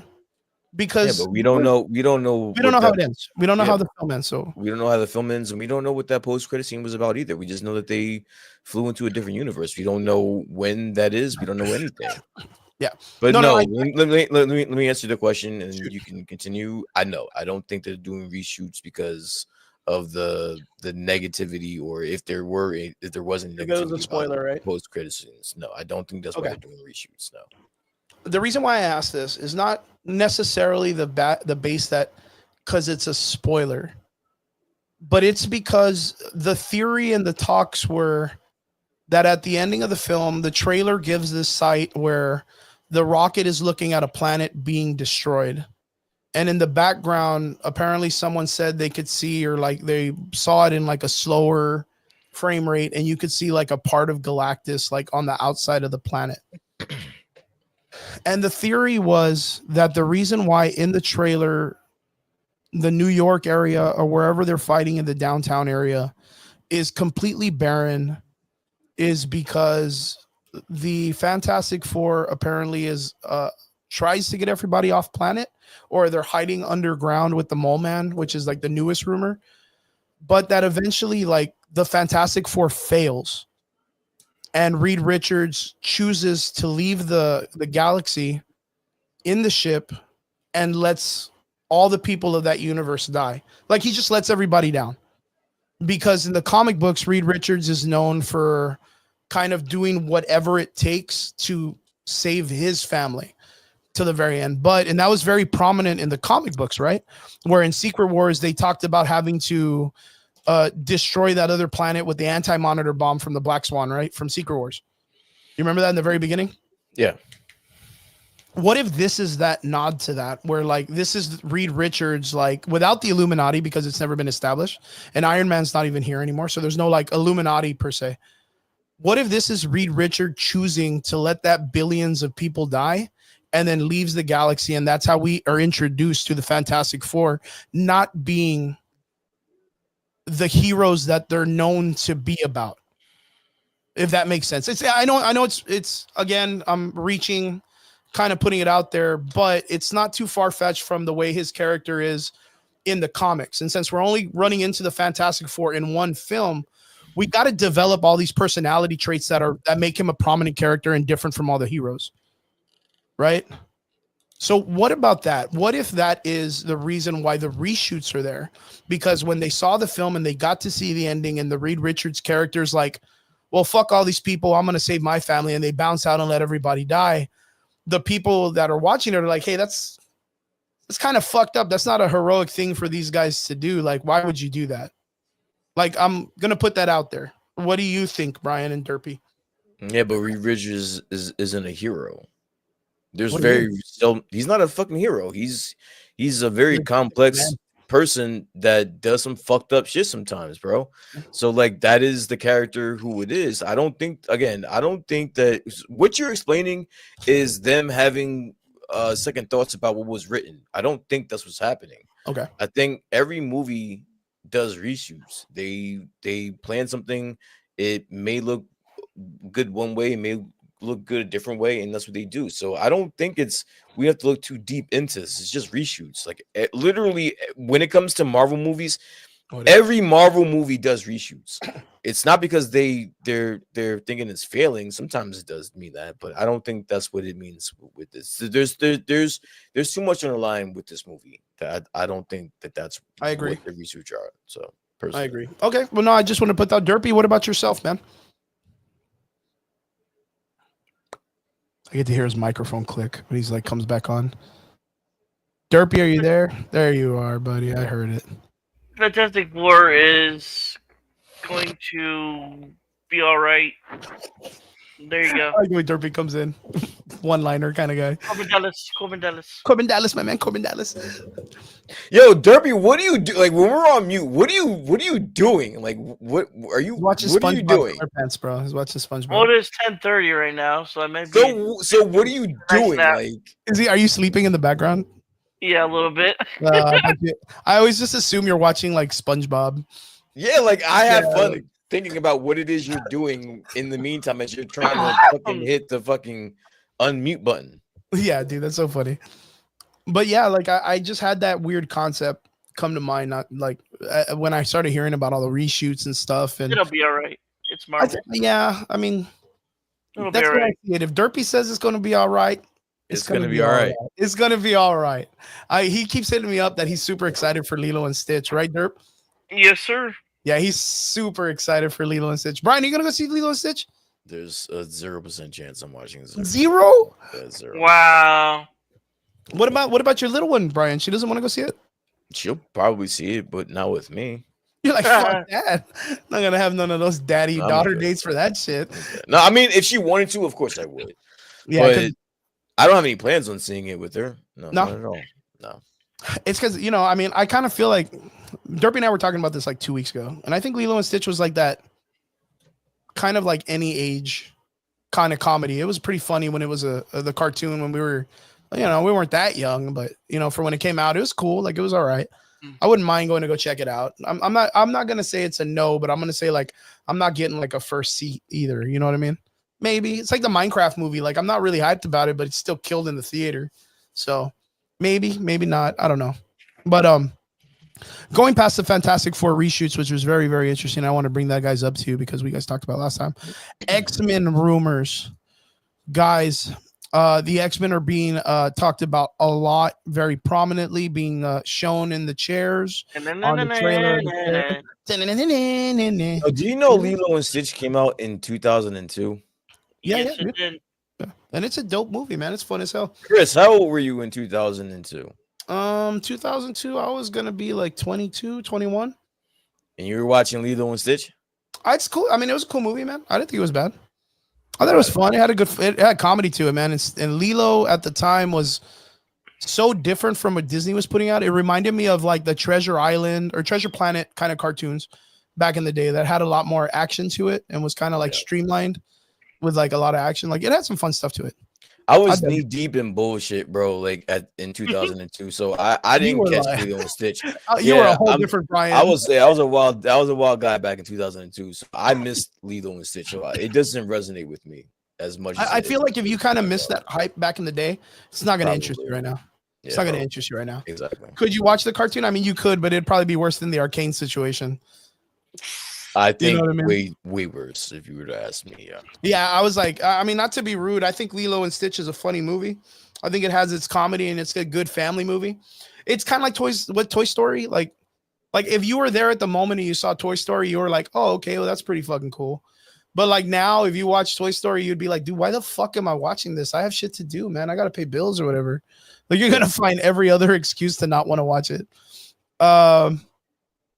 Oh, yeah. So Michael Betancourt kind of jumped right into the conversation that we're talking about. Vince Weaver asked the craziest fucking questions all the time. Says, what if the people in the ship is just Franklin Jr. and the Fantastic Four already died and Franklin's just trying to bring his family alive? What if? It's like, dude, that guy could have brought him back just with a wink of his eye, man. But Michael Betancourt says, I heard a rumor that Daniel Day-Lewis is in talks for Magneto. That would be pretty interesting casting. Well, he's not the only one, man. He's not the only character. The other one we talked about too was, this has been going on for a minute, but Denzel Washington is the other casting call for Magneto. That would be sweet. We're talking about this, and I don't think there's any motherfucker on the planet that's not a Denzel Washington fan. I think Denzel is just like universally one of like the greatest actors in the world. And then like again, the beautiful story about him and Chadwick Boseman, like knowing that he was like a sponsor for him becoming an actor and all this other stuff. And Chadwick made the speech where he was like thanking Denzel, and then seeing Denzel become a part of the Marvel universe, like is such a great honor to see him work alongside like the project that Chadwick was in and all that stuff. I think that's an amazing story. Of course, like a lot, the elephant in the room is like, he is a black man playing a Jewish man during World War II of the origin of this character. But I think it's something that people would look past, but I think a lot of people would kind of call that out as the problem, right? What do you think, Brian? Honestly, we've already been seeing it. What the issue is going to be. I hope they don't do it. I just don't think. I think too much of Denzel Washington to have him go through the bullshit. right? There's something about it that I don't want him to have to deal with all that shit. Yeah, like it's just for me, it's not worth it. Although I wouldn't mind it. I'd like it. I'd probably, I mean, of course, I'd watch it. Yeah, fuck But yeah. for me, Denzel Washington is kind of like royalty, so it's like, Yeah, it's not worth it. It really is on his end. You might It's be not too worth old it. too. he'd be what? You might be too old too. No, I mean, dude, if we're fucking, we literally have pictures of Sir Yeah, Ian Magneto McKellen. is an old character. Like, Yeah, he's he is not an a young old character. man, Yeah. especially if you're looking at the time frame of World War II to now. Yeah, Like even in the Marvel universe, he'd be somewhere like close to like his 80s, 90s. yeah. So I mean, Denzel is still sharp as shit. So to have him like again, I don't think he would. I think he'd knock the fucking character out of the park. I really do. Like just going back and thinking of like all the scenarios that you see Denzel pulling off some serious ass roles. Even then right now, he's on Broadway playing in Othello. Oh Like, yeah. Like even, Like, are you kidding me? even, Like, I this even guy's told you, he's I a even he's a, told you he's, he was he's a magnificent Broadway in actor. Gladiator 2, man. He was like the best thing in Gladiator 2. Yeah, he was Yeah, like he fucking. I mean, that movie was okay, for what it was. and it literally, you know what it reminded me of? The Black Panther 2 movie with Angela Bassett. Like you knew that Angela Bassett was like the character of that film, and that was the way I saw Denzel in Gladiator 2. Like he carried it so much. Yeah. And you felt for that character and you hated him when you needed to hate him. Like he really sold it. And then knowing on some of like the greatest scenes that Denzel's done, you know, 100%, 100 motherfucking percent, he can knock out a Magneto speech in a heartbeat, dude. Yeah. In a fucking heartbeat. But I don't know, man. Like, I mean, I agree with Brian. Like, I wouldn't want to see, because you already know that shit's gonna start flying off the internet as soon as it starts coming through. Especially with a character of this magnitude. Yeah, it's gonna be tough. And he has such a rich background that is so like defining of the character. Now, I mean, I can see a world where if you want to cast Denzel and we do like the slave angle, I see that. Like that could be as traumatic, and What do you mean? it could work. How would that, like, what do you mean? Like a slave, There's like during the slave times? Yeah. Like instead of it being like the Jewish thing, you do it as that works. Like, yeah, I can that see works.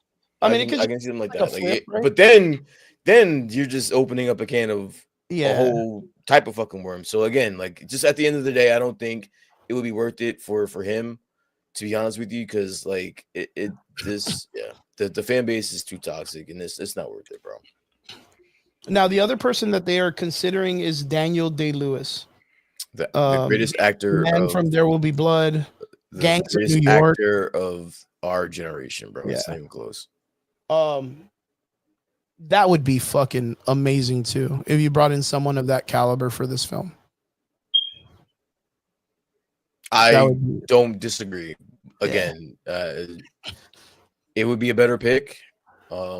And again, I'm a big fan of Daniel Day-Lewis, and everything that he's in, it just doesn't make a difference. You can ask him to play a fucking carrot, and he would be the fucking best. Peppa Pig or whatever. Yeah, like he would do a great job. So this definitely makes sense to me. Yeah, I agree. And I mean, it's less turmoil on the actors and stuff. I think either one of them is going to do great for what it is that they're given. They're going to hit the fucking character like it's no one's business. You know what I mean? But I agree. I swear I'm going to ship Derpy a damn battery for that smoke alarm. Derpy, is that your smoke alarm, Derpy? Beep. My man. I guess that's My man. Yeah. My man. My man. Yeah. But yeah, that's one of the rumors. The other one is, are they planning on, was the talks too for Professor Xavier, where they wanted to kind of like race swap him or gender swap him? I don't think I there heard was something about that. I don't think there was any talks about Professor X yet. We just bring him back, Patrick Stewart, just gonna dust him off of the thing to get him killed off again, or what? I thought this was what we were doing anyway, to be honest with you, but we'll see. They always bring that guy back just to die. Pretty That's much. so nuts, dude. That guy dies more than anybody else in the fucking. But then again, it's the X-Men. Who's not dying in that goddamn group? He's the only one that lives like through the comic book base because he's always dying. But yeah, Yeah, that was pretty much it for the X-Men rumors. I mean, unless you guys heard anything else, one thing that I heard was, did you hear that in an interview? I don't know if this is like Mark Ruffalo spoiler topping situations when he gets fucking called out by all his fucking actors and shit. But the actor that plays Nightcrawler had came out and said, "Oh yeah, that's like when I was fighting Pedro Pascal in a scene." Like talking about that he's going to be fighting Reed Richards from the Fantastic Four. Did you guys hear about this? I did hear about it, and it just confirms that we are getting the Avengers versus X-Men fight. How do you feel about that? We talked about that, and I think Triggs was the one that was like, "Shut up, Chris. We're not gonna get that. You're fucking crazy, dude." No, I don't think he said that. I think he agreed, because I mean, there's no way that you're not going to. I think it's the writings on the wall. It's not like we cracked the labyrinth on that one, but like we knew that was coming, and it's just confirming that that's what is indeed coming. Plus. Yeah, I think it's going to be popping off. My question is, and this is where me and Derpy got into a really fun conversation, just kind of throwing it out there, right? The crisis in space mentioned at the ending of Thunderbolts. What do you think it'd be, Brian? We just talked about it when it comes to the Fantastic Four. I'm assuming it's whatever the Fantastic Four is up to, which is the reason why they were in the extended credit scene. So I think we don't know exactly what's going on. To kind of push back. So the crisis is mentioned that when the ship comes into space, Bucky's like, or Yelena's like, "Oh, we're apparently getting something entering the galactic atmosphere." I don't know. She says some fucking sci-fi shit, right? About a ship entering space, and Bucky tells her about how to bring it up. And she mentions, is this something that has to deal with the crisis in space? Meaning that they were already dealing with something in the depths of space, like before the Fantastic Four even came into their universe. Okay. What do you think the possibility of it being in space, like in the deeper parts of space? It's not Galactus, because Galactus is going to be probably like a multiverse character. Already told you. I think it has to do with the Fantastic Four. I think that's the whole reason for them mentioning it. And then the next thing that you see is a Fantastic Four ship. Like I think that it has to do with there being a disturbance, and it might have been Reed fucking around this entire time and them getting some type of like signal for it. I think that's what it is. I don't think that there could be. I think there's a reason why they acknowledge the disturbance in space, and then the next thing we see is a Fantastic Four ship. So, me and Derpy were messing around with this last week, and I shot a crazy theory out, and of course, Derpy was like, "Chris, I think you're overthinking it," but Michael Betancourt just doubled that concept, which I think, because we still have the Guardians of the Galaxy that are somewhere in space dealing with all this stuff, Rocket Raccoon. And, you know, there's always been this big talk about adding Nova and all this stuff, but they never had a way to do it. Being that we have the Fantastic Four coming into the universe, there was a released photo of Reed Richards holding onto a rod as he's about to fight Galactus in his universe, and Franklin Richard being born. And there's no talks of the cosmic rod that Annihilus uses. What if the thing that's going on in the crisis in space during that time is the Guardians reporting back using the same technology that they had in Endgame when they were talking to each other through intergalactic communications or whatever? What if it's because since the universe is kind of like are coming to this incursion thing, a lot of these overarching like problems that are really, really large are starting to rear their heads in survival mode. And we actually have the introduction of the Annihilus wave in the negative zone. Like the Annihilus wave actually coming in and destroying, like imagine Galactus being the natural order of things destroying the universe. Chris, let me stop you. When you're about to introduce Doom, where does this fit in? Annihilus is one of the leaders that is part of Doomsday. He is one of the leaders in Secret Wars. No, I get that part, but like, you think that we're doing all of that? Like, you think we're just adapting? I think you need an introduction of the different generals that are going to be a part of the leaders of different spots. And remember, you have to remember in Battle World, we're not going to have time for all that. This is gonna be Doom. This is gonna be Doom. This is gonna be Doom taking over, and that's it. I do think that they may adapt the Annihilus thing, but to get that just from the post credit scene is kind of wild, bro. I'm not gonna lie to you. Well, I mean, it's gotta be Crisis in Space, and that's wild. It's not too wild if you're familiar with the comics, because the Annihilus Wave comic books deals with the Thanos and the Drax series, where Annihilus finally starts killing everybody. Peter Quill dies. Nova comes through. I think he dies too, or he gets trapped in there too. There's a bunch of things that you need established for the Annihilus Wave. From them saying we just have a disturbance in space, you're getting all this? Crisis in Space. I'm taking a guess as to what it could be. And the only thing that's ever been a crisis in space in the comic books is the Annihilus Wave. I mean, even you look at how Michael Betancourt put it too. It's the same aspect. When he heard crisis in space, he 100% thought the negatives opened up and Annihilus coming in. Got it. And then, like I've said before, I was just showing Derpy this, and I totally had forgotten this. When fucking look, I mean, I could. It's so crazy. Secret Wars. I can't even type because I'm so excited. I should learn to not fight you and just know what, you're right. I know Derpy does the same thing just to shut me up.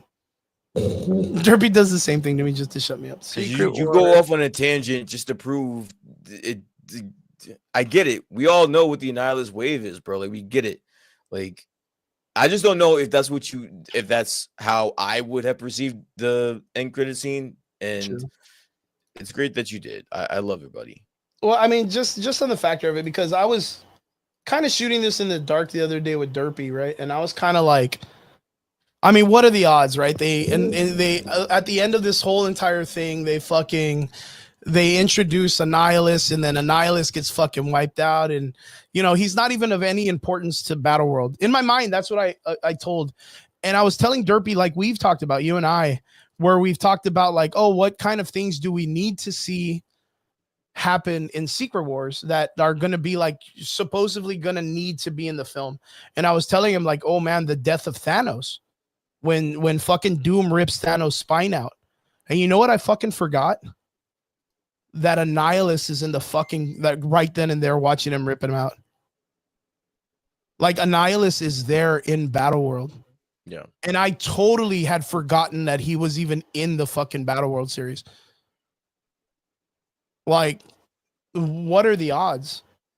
You know what I mean? In some way you could establish bringing in the Annihilus Wave and then the Fantastic Four and all the Avengers and the X-Men and the Guardians all come together to help stop it, because it's a cancer that kills the entire universe. So you got all these groups of heroes that need a villain to fight before Doomsday, before the biggest villain of all comes out. You know what I mean? And wipes everybody out and brings everybody to Battleworld. Annihilus is a great villain to have all of them come back, because you said it. We're gonna have an Avengers versus X-Men series, and we know the Fantastic Four's there because the Nightcrawler guy said he's coming, and we have the Cosmic Control Rod, and we have no Annihilus yet, and that's his weapon. So in some way, he can get that weapon from Reed Richards. Yeah, but we saw that in the trailer of him fighting Galactus, not Galactus. Yeah, the rod, right? Yeah, so we've seen it he would use it against Galactus, and it wouldn't be used for. No, he can still use it because it has a tremendous amount of. It's the nullifier. It's a super crazy. It gives Franklin Richards his power too in some of the comics. So I just thought it was a really cool idea. If that was the crisis in space, could it be something else? Yeah, solar flares, like David said. Michael Betancourt says, wait, let me go back a little bit. Sorry. John Castillo, my bro, says, won't Sword be connected to the Fantastic Four since they would see the ship? It's a good point, man. We really have no idea what Sword's doing with Nick Fury in space. He says, maybe the Masters of Evil story will take place. Maybe. The Annihilators, of course, got spoken about this week, so it's a series that might be based on it too. Doomsday, Michael Betancourt says, Doom takes zero shits. I would use this moment to introduce Doom as a hero who has a way to push back the wave and save the universe, which he remakes in his image. That's not too far-fetched as to what they're doing with Doom in the comics right now. That's actually a pretty fucking crazy story. Like, could you imagine? Are you, Brian and Derp, are you familiar with what they're doing with Doom in the comics right now with the Doom Supreme? No, tell me. So during the Blade arc, they had this big Blade series where like all the Draculas came out and everybody was being turned into vampires again, like another world-ending event. And Blade was like the ultimate evil, and he was like the ultimate Dracula vampire, like possessed and all this stuff. Doom got Doctor Strange to give him the powers of the Sorcerer Supreme. And of course, dude, Doom was like, nah, well, fuck you, bro. Like, you gave it up. You're not the Sorcerer Supreme no more or whatever. So, like, Dr. Doom, he's now the Sorcerer Supreme, and he kind of became, like, the ultimate leader of the world. He kind of, like, did his own thing of Doom World. And he's kind of, like, doing all these things that are, like, the heroes are trying to go after him, thinking he's, like, brainwashing people and, like, you know, using the power to do evil things. And he's actually not. He's using, I don't know what he's doing except for the underground thing with all the extra villains, but he's kind of doing everything the right way, and the Fantastic Four can't bust him and the heroes can't bust him. And there's a part where they all go to the White House or wherever to fight him. And at the same time, the raft is a bunch of villains are escaping the raft. So Dr. Doom, while he's fucking taking apart all the Avengers and, you know, everybody's there trying to kick his ass, he kind of like says to him, like, while we're here fighting each other, it's stupid because there's villains that I need help taking care of right now. And you could fix your image because you all look like shit in front of everybody if you just go with me to help me out. And the heroes are like, man, fuck you, bro. Like, we're not going to go with you. Like, you're a piece of shit. We hate you. We want to kick your ass. And he's like, well, fine. I'm not fucking asking you anymore. And he teleports all of them to the raft. And instead of the heroes fighting against Doom, they start helping him with the prisoners, which then, of course, the media is like, oh, look, the heroes are finally doing the right thing, and they're helping God Doom or Emperor Doom or King Doom or wherever he is at the Sorcerer Supreme or whatever the fuck. Like, look at him finally doing good since they all been assholes to this guy, and he's just trying to do the right thing. And Doom is using all of these like weird events to make himself like very prominent, and everyone else look like dumbasses that they're not even worth a shit. And that makes a lot of sense what Michael Betancourt says. Like, can you imagine if like the Annihilus wave is coming and Doom has like, I mean, fuck it. Like, let's say he already has the Beyonders powers and he comes in and fucking removes the Annihilus wave without the heroes doing it. And then everyone's like, oh my goodness, like, oh, this guy's a hero. What a great guy. And we all know Doom is like the hugest piece of shit. And then he just makes, like Michael Betancourt, he just makes the world in his image. Like, that would be fucking crazy if he did that shit. Super crazy. Super, super crazy. But yeah. Yeah, that's pretty much it for that. I don't really know. I'm on a crazy tangent about this shit. And it's because it's just so crazy, man. There's so much things that are going on that I'm so confused. Oh, shit. Yeah, no, that's a great theory, dude. Yeah, I mean, it is up in the air. I really hope that they do something like that, though. But yeah, that's enough of that X-Men shit. I feel like I talk about the same shit over and over again every week when it comes to the sequels. I'm just super excited, man. I just want it to work. But onwards to the next part. Derpy, are you still with us or are you dead? 5, 4. Yeah, here we go. Oh, maybe. Hey, now we hear the beep of the smoke machine. Beep. There you go. All right, Derpy, it's your turn. Boys. And I say boys because this took us all the way back to our nostalgia days.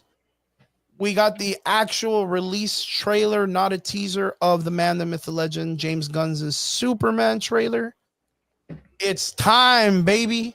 We got the Christopher Reeve soundtrack back. We got to hear and see the character actually do some acting with some words, actually. We got some, a little bit more development in the trailer. Derpy, I know you're 100% excited for this.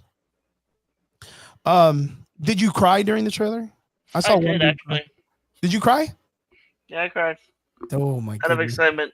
Oh my goodness! I saw. I've been waiting 17 years, man. Yeah, I was gonna say it doesn't surprise me. I saw another dude I don't know out of nowhere. He was just like he just started crying when he was watching the review, and I was like, "What the fuck you doing, bro?" But I was like, "All right." Like he was talking about the music, the Christopher Reeves music, and I was like, "Okay, dude. Like, I give it up." But before you get at it, because I know you're already excited, I wanna ask Brian. Because Brian seems like Nah. You want him to go first? Derpy goes first. He's the Superman fucking expert here. Let him go first. Yeah, I knew Brian would. I know. I Crap feel- all over it. I want Ready to know your Brian has his thoughts. reserves. He has his reserves. I feel it, and I can't wait to hear it. But This is Derpy's time to shine. Like, why would you defer Derpy? This is literally his time to shine. Like, out of all three of us, he's the one that's most. My God, I gotta say, Vince Weaver in the comment section throwing the fucking fireball first, Hadouken in the room, saying, "Sorry, not sorry. That trailer is fucking trash." How does it make you feel, Derpy? How does it make you feel? Which trailer? He already knows Vince is messing. He already knows. Which trailer? Okay, I would assume that Vince is talking about the most recent one that just dropped the other day. Yeah, the most recent trailer. Derpy, I feel more confident with this one than the last one. Say that again? Yeah. I feel more confident with this one than the last one. Why? Because there's actual dialogue in the film. What about the dialogue makes you anticipate watch? Let me ask you a question. Did that trailer make you want to watch it more than you had already wanted to? Yes. Okay, so then tell me why. Probably because we actually had something with Lois. Okay. Said in the trailer. Okay. That's it? Yeah, that's about it. All right. So and it's not. I mean, it's still. So Lois sold you on this movie is what you're telling me, Lois. Yes. A Superman movie. Lois is what did it for you in this. Well, trailer. that in his is the way he addresses Lois. I'm just trying to understand where you're coming from, because from what you're explaining to me right now, it seems like Lois is the reason why you're gonna go out and spend and give James Gunn your money. I'm gonna let you guys talk. Give me a moment, real quick. Unless there's other things that you saw in the trailer that makes you think you would want to see this even more than you wanted to. Vince would say it's trash. I mean, prove him wrong. Prove him wrong. Tell him or tell us why it's not trash. He's just not a DC fan. That's why. That's a cop out. Not a DC fan. That's a cop out. I'm trying to be fair. That's a cop out. I get it. Like, this gonna. All right. So listen. This is my position on this, Derpy. So like, you as someone that is looking forward to this movie, you're gonna come into a lot of Vince's. Sorry, Vince. I use you as an example. But you're gonna run into a lot of Vince's out there, whether they're trolling or not. They're gonna say that this is trash, whether it's good or not. So how do you from what we got, the trailer, the two trailers that we've had so far, what makes this not trash? What is it? Is it about Corn Sweat and the way that he's portraying Superman, the way he looks in the suit? His dialogue with Lois? Is it the casting? Did they nail it? I would say the change of persona of him and Clark and Superman. Okay, so the duality of Corn Sweat playing Superman. Okay, and you think that with this last trailer, you got more of a sense of both sides, of Superman and Clark. Yeah, got it. All right. Well, I would have to agree with you. And to your disappointment, I actually didn't mind this trailer, to be honest with you. It wasn't bad. I don't know if I can say that it made me want to watch it more, but what I can say is that I prefer this trailer as opposed to the whatever we saw before this. Right. I will say that this did the movie more justice than what I've seen so far. I really wasn't looking forward to seeing the movie any more than I already was with the prior footage.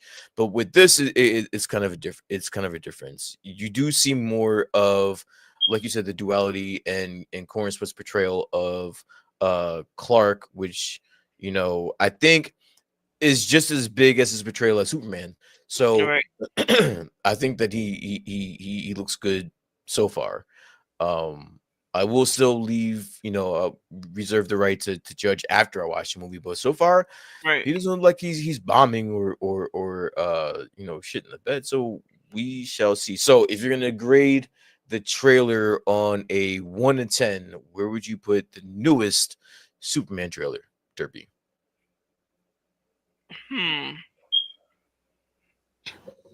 A 9. A 9 out of 10. That's a very, very high score. So that kind of leaves very little room if we get another trailer. That's kind of leaving it kind of hard for the next trailer to beat that. Don't you think? It's not. Yeah, but I don't want it to like. I mean, what we've gotten enough footage for it to present itself. I don't want it to So let spoil me ask you a for that. question. Would you be okay with not seeing anything else about this movie from here on out? Yes. I will agree with I don't you want. on that I as don't. well. I don't want to. I don't want it spoiled. Honestly, I. This is the one movie I do not want spoiled for me. Does it kind of scare you that a lot of the things that they were talking about being in the rumors that kind of look like the film is going in that direction, though? I mean, the only thing they didn't show was the room of the fucking monkeys on a computer. Like, there's no way we're not getting that room with those monkeys, bro. That's 1,000%. We're getting that shit. I'm sorry, Derpy, but we're getting that shit, and we're gonna laugh. Scared, you're gonna have to eat that. You're gonna have to eat it and take it on the chin, pause. But that shit's coming, bro. Like, I mean, don't get me wrong. Like, the trailer doesn't look bad. It looks like there's a lot of shit going on for a 2-hour film, though.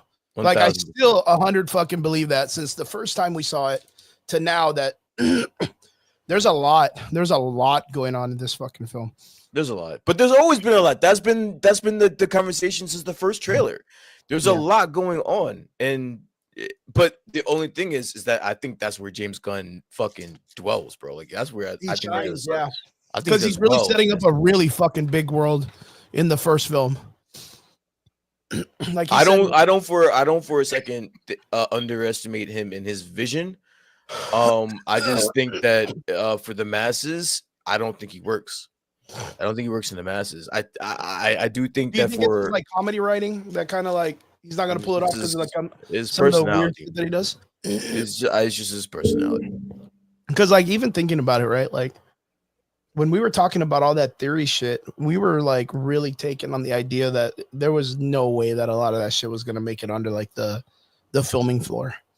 And then when I was watching the trailer, I was kind of like, I don't know. Like that looks like some shit that would be in that talks of that rumor shit. But listen, Vince and Derpy, I just want you to, and this is what I was talking about before. You're gonna have to deal with comments like what Vince just said. So he said, if the movie is better than Man of Steel, I will spend money on a new suit and take a photo shoot and post it on IG and say the movie was better than Man of Steel. You have to deal with that. You have to deal with people that are going to automatically just put this up against. Yeah, they're not going to. He's not a DC fan, and I'm just going to ignore it. I mean, Derpy, I have to ask one question. You can't say he's not a DC fan. I got to ask you one question. Well, I got to ask you one question. So there are things that James Gunn's taking a lot of freedoms with, from what I've heard. And one of those things is, I mean, synonymously, we know the Kents have like the ranch, right? But apparently James Gunn wanted to make it where Superman grew up in a mobile home, like in a trailer park. Does that kind of like feel a little bit weird, or is that out of pocket, or is that still like, well, it's about the same? That's something different. And why would it feel different? Because like, it doesn't seem like a lot for anybody that if I was going to say like, oh, well, he landed on a ranch or he landed in a trailer park, like, where do you see it? Like, people would be like, well, I don't give a fuck where he lands. Like, it's the same shit. But like, there's some parts of the lore that people feel very connected to when it has to be done in a specific way. Now, I'm not sure if this is true or not, because of course it doesn't give much. But in the trailer, it does look like a trailer house, man. Like the walls look very trailer park-y, and I have a mobile home myself, so I kind of know like what a mobile home looks like internally. But would it be a little bit weird if he was living in a trailer park instead of a ranch, like the comic books? I'm not even gonna answer that question, Chris. I have a different question for you, really quick. The movie, I'm looking at the runtime, right? Because that's gonna be key. The runtime is 2 hours and 20 minutes. I'm gonna give the 20 minutes to credits, right? So this movie is 2 hours. I think for me, and I think Chris I kind of like combated it a little bit, but there seems to be a lot going on in a movie that's gonna be 2 hours, bro. That might be an issue.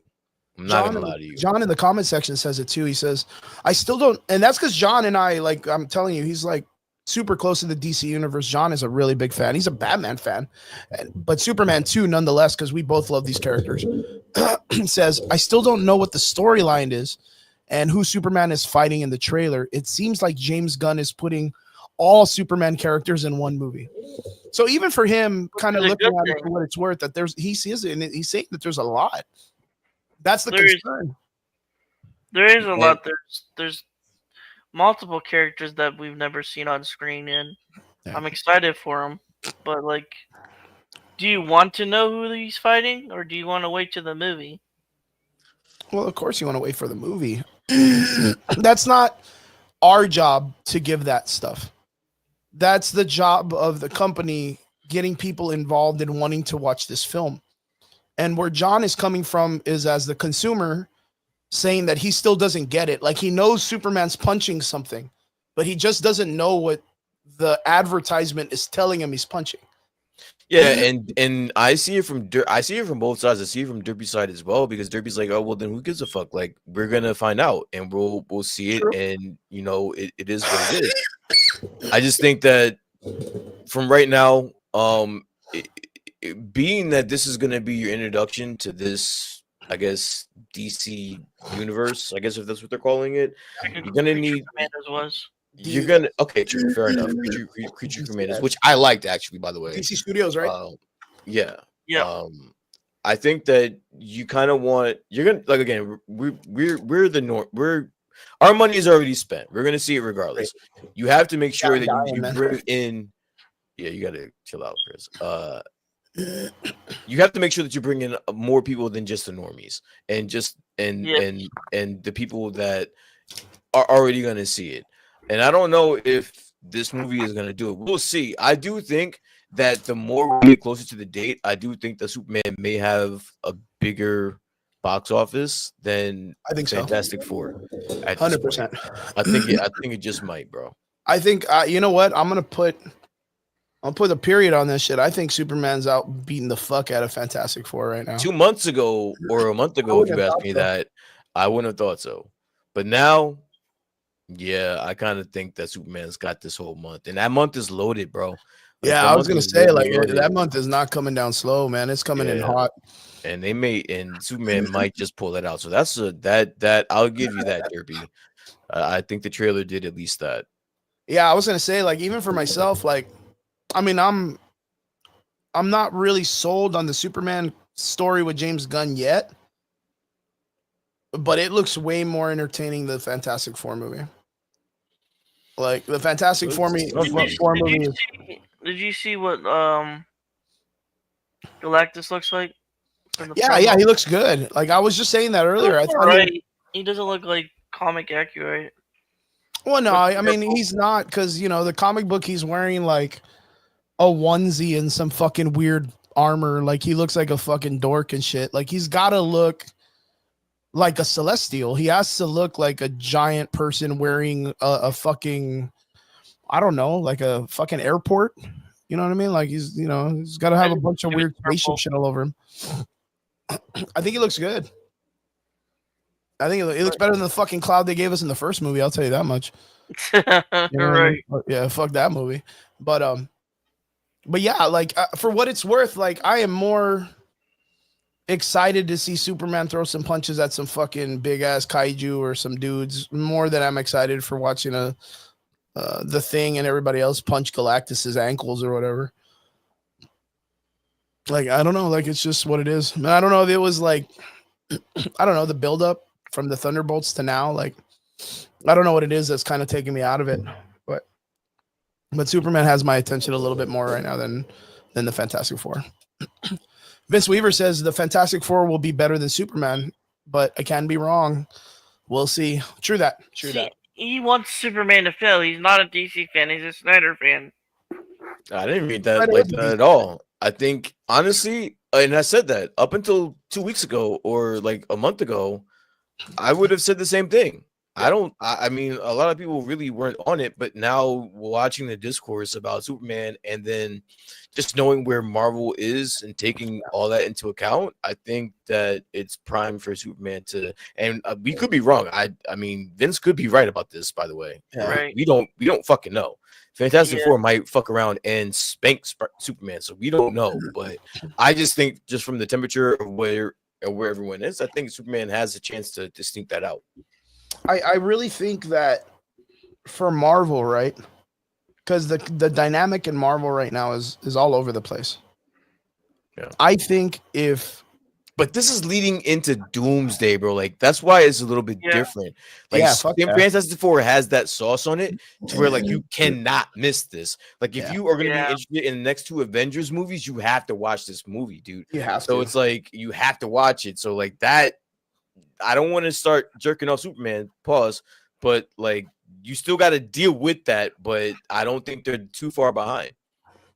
Yeah, and I was gonna say, like, it really determines on when, like, they're gonna allow the Russo brothers to really take the reign for it to all make sense. Like because it's all over the place right now with all the different directors and everybody wanting to do their own thing, and like the Russos, they need to come in. You know what I mean? They need to come in and fucking take control of this shit and start yanking beards, dude, and being like, yo, quit your shit. You follow my fucking thing. We're going to make it work. We're going to at least land this plane correctly.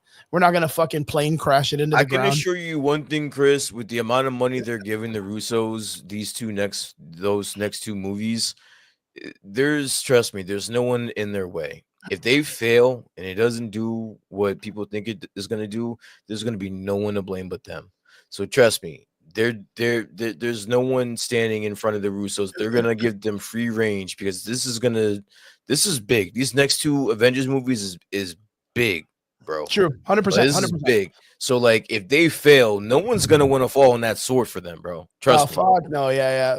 I even think, because this is what I was contemplating the other day, is we keep looking at this as literally all the build up to Doomsday and then from Doomsday right to Secret War. And I don't think it's going to go that way anymore. I think it's going to be the lead up to Secret Wars, or the lead up to Doomsday. And then they're going to push a bunch of weird fucking movies in between to make Doomsday make sense. Because they're still missing so much that has not been introduced unless they shove a bunch of these characters into random stuff. Honestly, I'd see a world where they chill out. I think between Secret Wars and Doomsday. But between Doomsday and Secret Wars, I see maybe a few movies. Maybe. Yeah. I really think that they're going to start dialing back. I think they put they're going to put Wonder Man, the series, in there. Mm-hmm. They're right now talking about doing the Annihilators, so they got to put the Annihilators in there to build up the cast. But for as of right now, the only confirmed project is Wonder Man when it comes to Disney Plus. 100%. That's the only thing that we know that's after Fantastic Four, just in general. But and Spider-Man. I think Spider-Man is going to come after Doomsday. So that's it. So you have those 2 properties. You have Spider-Man, and then you have Mr. Wonderful or whatever, and then Wonder Man. Wonder Man, and then you have the fucking Riri Williams show. Like, you have those. Other than that, we don't know anything else that's coming, bro. I think the Ironheart show is coming out sooner, like in a couple of weeks, actually. Let me check it out real quick. Ironheart date, because we just got our first trailer. June 24th. So it's coming out in June. Okay, that's fair. Yeah, it's coming out literally like next month. Like a limited series. Yeah. I'm telling you, it's coming out fucking fast, and it's only going to be for a couple episodes because it just has to equal the length of the film. Okay, so then that even makes my case stronger. So now you can remove that from the list, and so now you only have 2 known projects that they're developing or is already in the can and ready to go. Other than that, I really think they're going to push back. We would have heard of more things that were coming if they were planning on doing so. I don't think that Bob Iger is fucking around, dude. I think he's dead serious about start tightening the reins on these motherfuckers, especially when it comes to Marvel and Star Wars. So we'll see, dude. But as of right now, we would have already heard of like a whole 2-year slate of movies and shows if they were planning on doing so. I think they're really going to take their time from here on out. Well, remember that they did give us something in 2023, which had a bunch of extra shit. It was Shang-Chi, Armor Wars, Okoye, Young Avengers, Nova, and then Battle World. That's what we said. The Kang Dynasty, right? That's what we said. We've known about this particular project that's coming up in June years ago. Yeah. So Midnight Suns, X-Men. They're talking, of course, about the Thor movie that we've been getting a lot of rumors about, where Thor's going to be like the unworthy. So that was 2 years ago. You see what I'm saying? Yeah. We've heard about projects 2 years in advance. Now we don't know what's coming out 2 years from now, besides the Avengers movie. That's it. Yeah, true that. But like I said, the reason why I'm saying this is because there's a bunch of characters that are just like out in the universe somewhere that they don't have any way to come back. And that's where they have to kind of build that concept of getting them back to the earth for something, right? So we could assume that there's going to be some extra projects that are probably like secret stuff that they haven't really said out loud or whatnot that they have planned, because it's very hard for them to make a Doomsday movie with their Battle World movie with what they're working with. It's very difficult, very, very difficult. So we'll just have to see how it goes. Vince, that's my dark horse in that 3-headed man race. I'm picking Jurassic Park. I think Jurassic Park kicks everyone's ass. I'm picking the dark horse on that one. I think everyone's tired. But yeah, most definitely.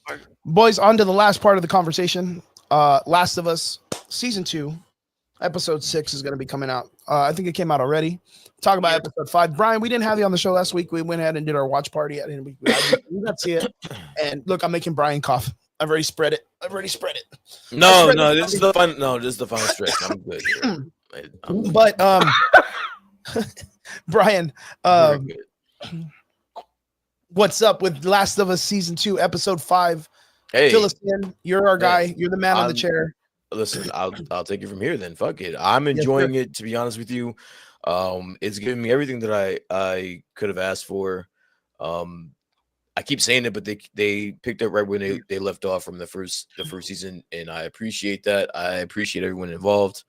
Everyone's doing a great job. I think that they did an amazing job in the casting when they hired Jeffrey Wright for this role. I think that was as a character. I think that was extremely smart, especially if you're gonna have episodes where you don't have Pedro Pascal. That was good move. Smart move. It's a good move. And it's paying off. I think the character, you don't get that much depth of the character in the game, so they're giving you like a little bonus, feature there where they're telling you more of his character that they left out in the game, and I appreciate that. So I appreciate everything that they're doing. The last episode was good. I think episode 4 might have been a little bit of a low, but the last 2 have been a banger. Episode 3 was a banger. Like, I'm having a good time enjoying the show, guys. What do you guys think about this? So for you being like a purist in the situation, like knowing the game, kind of expecting it to kind of follow the traditional value of the game and what it's hitting the marks, is what you're saying. Like, it's hitting for me. Okay. Yeah. Cool. Derps, what about you, man? I mean, you're also in it more than I am in the sense. Dermo is from Derpy's crew. And his side of the internet world says, wasn't Ironheart actually finished a couple years ago? Yes, if I'm not mistaken, it was finished about 2.5 years ago. I just wanted to make sure we acknowledge your question. Thanks, man, for joining us on the podcast. So, Derpy, I'm sorry, but go ahead. As for The Last of Us Season 2, I actually haven't played Part 2, as I said before, but I've only know bits and pieces. But overall, I've quite been entertained for Season 2. Sweet. So it's hitting the marks for you. Yes, it has, and I have not played the game, so You haven't played Last of Us? I thought you played Last of Us too. I've played part 1. I haven't played part 2. Oh, I've only known bits and pieces of the Brian, game. how does that make you feel about Derpy now that this truth is coming out? He said that a few times. I know, I've known that. Yeah, I've known. I don't care. Like it is what. Like I said, and I've said on the show. I've said to people that I've just talked to about the show. If you haven't played the game, it's not gonna hit you the same as Right. it would for me. Of course. So like I understand that. So like I'm not passing judgment. If it hits you, it hits you. If it doesn't, then it doesn't. I'm enjoying myself, so I don't give a shit what anyone else thinks. To be honest with you, Yeah. As long as myself. you're liking it, I'm looking. Yeah, I'm enjoying myself. So Let me ask you this, Brian. What's up? Do you think they end at the house for this season? Wait a minute. The house. It's moving pretty quickly. I'm not gonna lie to you. It's moving quickly. I think this entire season is gonna be about Ellie, and then this third season is gonna be the whole Abby aspect of this. The entire. Like, where do you think they'll end at? Or I don't know. Like, it depends. If they plan on having more seasons, which honestly, I hope they don't. I think they should just close it out now. Really? Yeah. Yeah, I think the third season should be I think that should be it. And then if you want to have spin-offs, if you want to do whatever, then that's cool. But don't drag this out. I was gonna say maybe not spin-offs, but they need to finish the series. Yeah, no, I'm saying I think they should finish it by the third season. We only have 2 more episodes left, right? Yeah, I was about to say, isn't there only 8 episodes? Yeah, so like I think they're gonna end off this entire season with just Ellie, and then the entire third season is gonna be with Abby. And then though I think where it ends, it should end at a beach, and that's all I'll say. Okay. That's fair. For the things that have been kind of like altered for the television series that aren't really specifically in the film or in the game, are you kind of okay with some of the stuff that they've been kind of changing around?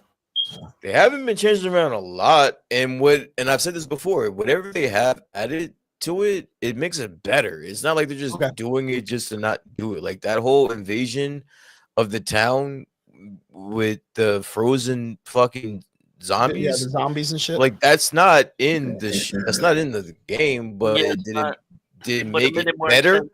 Fuck yeah, it made it fucking better. More exciting, I got my flamethrowers, bro. Like, so not only do you get a dope scene, but me as a super nerd about this shit, I get my fucking flamethrowers against a bloater. So like everyone wins. So I think they've been crushing it, and I'm having a good time. But I can be on the opposite side, and I can understand where it's not hitting everyone, like in this minute. Yeah, I was gonna say I remember specifically the scene that I remember was the scene of the subway with the red lights. Yeah. The way you guys talked about it when we were watching it made it seem like it was such an intense thing in the game. Okay. That it was like, oh man, dude, like it really like it was a gamer moment. Like it was a moment that if you weren't in the game, you really weren't going to experience the way it's supposed to be felt. But it was a nod. It was a gratuitous nod to the people that have the most difficult part. So for you, it's a great visual, right? It looks intense. It looks great. Yeah. And for me, I get to relive in my head actually doing that part of the game, and it looked really fucking good doing it. So again, everyone wins in that situation. They're constantly finding new ways of making things look better in my eyes. Right. Personally. Right.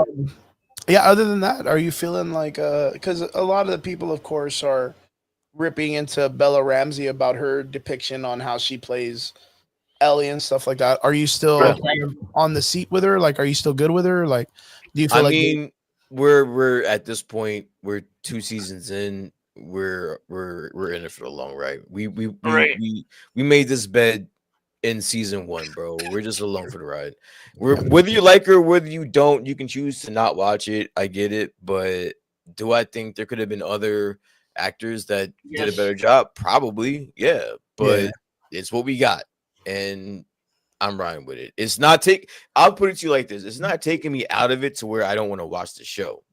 You know what I'm saying? Like, it's not that bad. Like, I don't want to. Like, people have just been extreme about it. It hasn't been that bad, dude. Okay. Right. Good shit. Derpy, you too, man. How do you feel about it? I've said before, it's a solid season. I'm not mad about it. Okay, good. And what can we expect in episode 6 from you guys? Or can we expect in episode 6? What are we excited for? There's only like the next big event that happens, to my knowledge, from the game that happens coming up soon with the scars, and you get introduced to like another tag team, and so like I think to me that's what we're waiting on. Okay, and I was gonna ask you, how do you feel like the way that they're utilizing the Whistler dudes, like the Whistler crew of people, like the religious zealot people? They like, were sweet. That was, I mean, for me, not really knowing much about the story from the game or whatever, and watching as is and knowing just a little bits, like, I had a lot of like the Walking Dead vibes when it came to like the alphas and shit like that. Like, I thought it was the Whisperers and things. So, I mean, it correlates fairly well to the storytelling of how the world evolves when it comes to like these apocalyptic times and stuff. Yeah. So I was kind of like, hey, you know what? That's not too bad. That's actually pretty crazy. And the scene was fucking intense. Like, you know what I mean? Like, we're there watching it and we're like, holy shit, we hope we don't get fucking just fucking canceled for this kind of moments, It's pushing the envelope, but thank God Twitch isn't too crazy about it. But how have you been liking the way that they're utilizing the characters? They're giving more backstory into them. In order for you to know this much backstory, you'd have to do like a lot of like walking around and side quests like that. Okay. And the great part about this game is that you don't have to in order to. I mean, I have. So I'm very familiar with the Surf fights, and I just think that that's the beauty of the game. You don't have to get into it, but it's very interesting. Like the whole cult mentality, and the show actually kind of gets to like the beginning of it, where they with that whole interaction with with Isaac and him killing his own squad and kind of defecting, and like you're starting to get into like the whole backstory with all these characters that you don't get in the game, and again it just adds to the episode and that's the show. So I appreciate it. Most def. Well, I'm excited. We're heading into the watch party, guys, in a little bit. We're going to be watching, of course, episode 6 of The Last of Us season 2. I'm going to go ahead and put the link in the chat if you guys would like to been with us, sir. You know what? With that beach scene, they better play one song. Honestly, if they pull it off even 60% close to how it should look, I think they'll crush it. I'm not concerned at They need all. to play Girls Just Want to Have Fun. Yeah, I don't know if that's the tone for Girls Just Want to Have Fun, but it would be funny. It would be funny. I would come in here and have some jokes about that for sure. 1000%. Nice. All righty, folks. Well, boys, I think we're going to get ready. I think we're about ready, huh? Also, one more thing. The audience, Brian, the audience is going to be pissed by the end of this show. I mean, people were pissed. What's the outcome? People were pissed. I mean, yeah. But people were pissed during the game. And they were always pissed at that game for some fucking reason. So I meant the outcome. No, I get it. And I know what you mean. But like I'm just saying, like just the whole aura around the whole show. People are gonna be pissed about it one way or another. Like we got I said it again, like we have some other shit to deal with. Yeah, so like we still got a lot of shit to deal with if it's gonna go in the same vein as a game. We're not out the woodworks with controversial shit just yet, bro. Oh no, you got a lot of shit we got to deal with coming up, right? Yeah, bro. Yeah, so there's a lot you haven't seen yet. Yeah, so like we're gonna see how the public reacts to it way before we get to the beach scene, including a lady. I'll say that. Excited, boys and girls. We are about to head out. In the link in the chat right now, if you look in the link section or the comment section, you're going to see that we have a link that'll take you. If you have a bunch of free time and you kind of not getting to sleep and you want to hang out with us a little bit longer, we're gonna do some after hours watching the series. We'll be able to start up in a little bit. I know Brian and Derps will probably start up a little bit before I do because I got to go do something real quick and come back. But yeah. Other than that, of course, I want to say, of course, thank you to Derpy and Brian. I always appreciate you guys. Guys, the next week, I'm gonna try my best to be here, but Brian's actually gonna be taking over for me. It's gonna be a Brian-centered show next week. Super excited to see him do it again. Do reviews next week. Yeah. So Derps will probably be jumping in. Maybe Triggs. I mean, maybe even Michael Betancourt will be able to jump in too. We'll see. Yeah. Derps almost had us with another guest the last time. He almost brought in a friend of his too. So. Of course, getting Ohio wide and getting worldwide with everybody, getting all of these people into the South Texas Valley mentality, I guess you could say. You know what I mean? So it's good to have you with the little blinky fucking alarm in the back, the little smoke signal. My man. But most def, I want to say I appreciate you guys, man. So, guys, don't forget, if you have a chance, the link is in the chat. If you want to join us and you guys want to hang out a little bit longer, jump right in with us. We'll be there in a little bit. To all our extraordinary listeners, we appreciate every one of you, and thank you guys for always jumping in with us. We love having you here. Don't forget, every Sunday 9 p.m. here in the Average Boys podcast. We appreciate every one of you. We'll see you guys again here next Sunday as usual. Thank you guys so much. We'll see you guys again here next week. Laters.